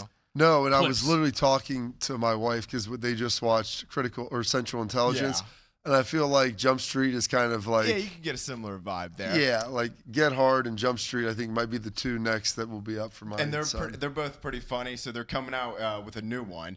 The first two were 21 and 22 Jump Street. 23? This one's 24. They said they just decided to skip a number. Why not 26? Don't know what the logic behind that is, but apparently Channing Tatum, Jonah Hill, and Ice Cube are all in talks to return. So the first two are great. So I'll definitely be looking forward to that one there. That scene where he, not to spoiler alert here, Bob, when Jonah Hill has had relations with Ice Cube's daughter, is hysterical when they do that in the actual precinct. And then black guy got to do to get some water around here. And then the man some water. Right, the restaurant scene. That's the restaurant scene is great too. Yes, with them, that's also very, very funny. There's a scene where Rob Riggle's in there. He's actually in the first one quite a bit too, and him and Dave Franco. Well, yeah, I won't spoil it. It's a comedy. It's not a huge spoiler, but I won't spoil it for you guys if you want to check it out. But there's a scene where Jonah Hill and Channing Tatum go and talk with Rob Riggle and Dave Franco in the second one. I can't even remotely try to quote it because it is just both the content of it is pretty inappropriate and the words are pretty inappropriate, but it's pretty funny there. Also, as me, I guess juiced in a way, I saw this morning and I thought this was funny. I guess so. Jalen Brunson after last night's win, up 3-1, pretty decent chance he could be Finals MVP. We'll have to see. One reporter asked him, "What's more important, that or two other options?" Your coach said you are the MVP candidate. So which one is most important for you? Championship, being MVP, or peaceful celebration and peace entire world, all of them? The most important thing for me is just over these next 48 hours, just focusing on what we got to do to win Game 5. Boy, Marv Albert sounds a lot different. Did he say peace in Taiwan? In the world. In the world? Yes. Now, look, if somebody came up to me and said, Notre Dame could win the title this year or world peace, I mean, it's Notre Dame. And we're picking the former, if I'm just being honest. Yes. But if I had two wishes, I would pick world peace. But I honestly, when I heard it, I thought maybe he was going to say, like, peaceful celebration. Because there's been all like, the stuff going on, downtown in Manhattan and then greater New York City area has been a little wild recently. But then he's just like, no, forget peace in the city. How about peace in the world, Jalen? What really matters to you? So I thought that was funny. Cart, what's got you juiced this morning, sir? Yeah, tired today. Stan watched that whole game last night and tip to finish. It's the first entire NBA game I've watched all year. Basketball Bob. Sitting in without clicking away or watching anything else, and just watching the Spurs just slowly erode and take bad shots, bad decisions, turnovers. Just nonsense. It's the only way you can give up a 30-point lead. You know what else? Also, I saw this actually just during our last break here, and I had yet to see this morning, but did you guys see the last play? If Karl Anthony Towns doesn't tip the inbounds pass, Castle was going to the bucket for a wide open alley-oop. Wide open. Just another crate. There was like a million things that had to happen for the Knicks to win it. And they had it great. It was a screen because everyone was all over Wemby. I mean, they screened and he was rolling off of it. It was a good setup. He just got a piece of it and didn't get a chance to get the shot off. So, unfortunately, that stunk. Trying to get all the summer plans situated here for lacrosse travel and everything else. And it's a lot there. I had to drive all the way up to Olentangy High School and stayed up there because it was so far for lacrosse practice last night. So started watching some of the preview stuff there, watched some of the practice, read a little book, headed back home and got the game fired up and enjoyed it. So that had me juiced. And you know what? I love sending little nuggets over to Bodie, since you've seen almost all of Game of Thrones, and now they have stuff that's like weaving together House of the Dragon and Night of the Seven Kingdoms, and I'm excited for you to hopefully begin your journey onto those as well. They're both pretty good, but Ned Stark, probably the best character in all of the show, and all the memes, like he could keep a secret for 18 years, his daughter can't for 5 minutes. Listen, was she unable to keep the secret, or did she, air quotes, accidentally tell Tyrion? Because, just to muddy the waters a little bit, because just seems like some things are happening to where if more people start to know that, spoiler alert, Jon Snow's a Targaryen, then, some things start happening better for the Stark family than it does not. Maybe you were correct in saying that, but Ned, one of his great scenes before his execution, him talking to Viserys there about honor and what he needs to do and why he needs to do it. You think my life is some precious thing to me? That I would trade my honor for a few more years of war?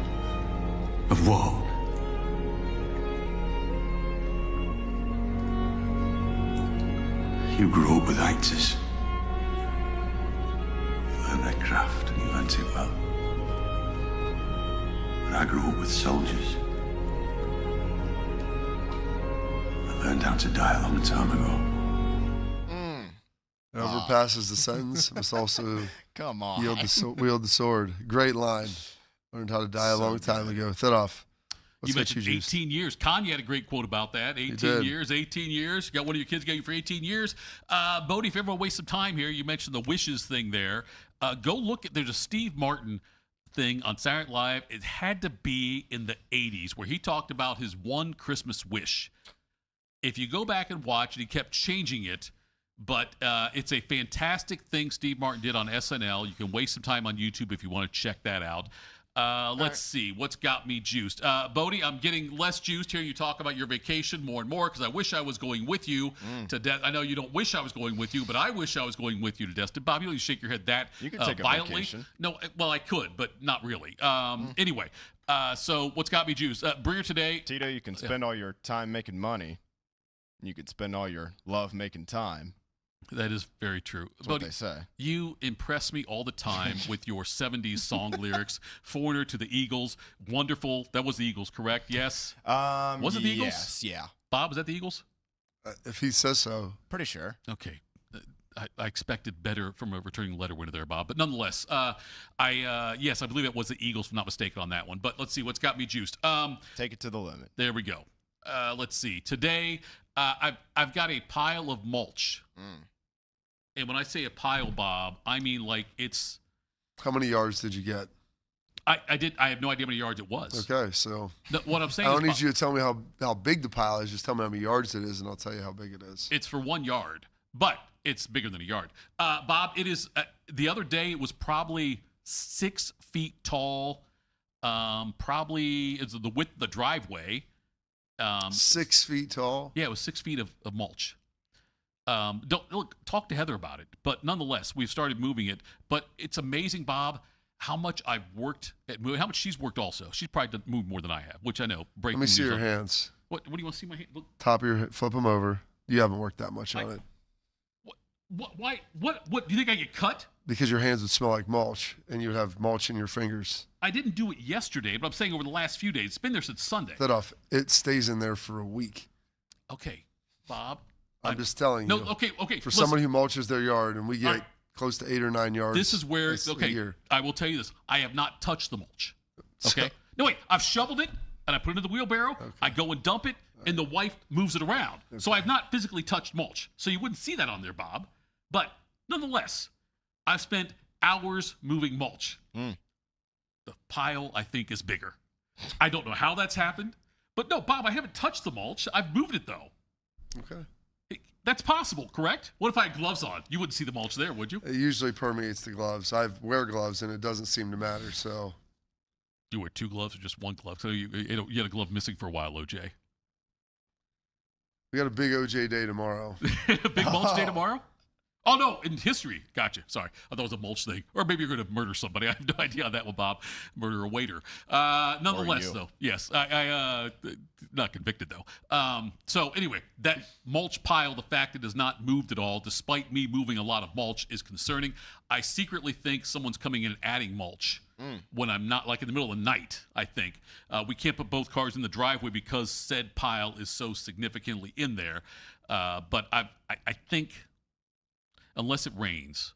I haven't seen my weather alert emails today, but unless it rains, I've got to make a dent in that somehow tonight because it's got to go and it's got to get moved around. It'll probably get moved around just in time to bring more mulch for next season. Albert Breer, thank you. Thank you, Highness. Bobby, Bodie, great time as always. Bodie's a day closer to vacation, folks. Tomorrow is a Friday. We'll have AJ Hawk on. Get your Ask AJ questions ready. This has been Morning Juice.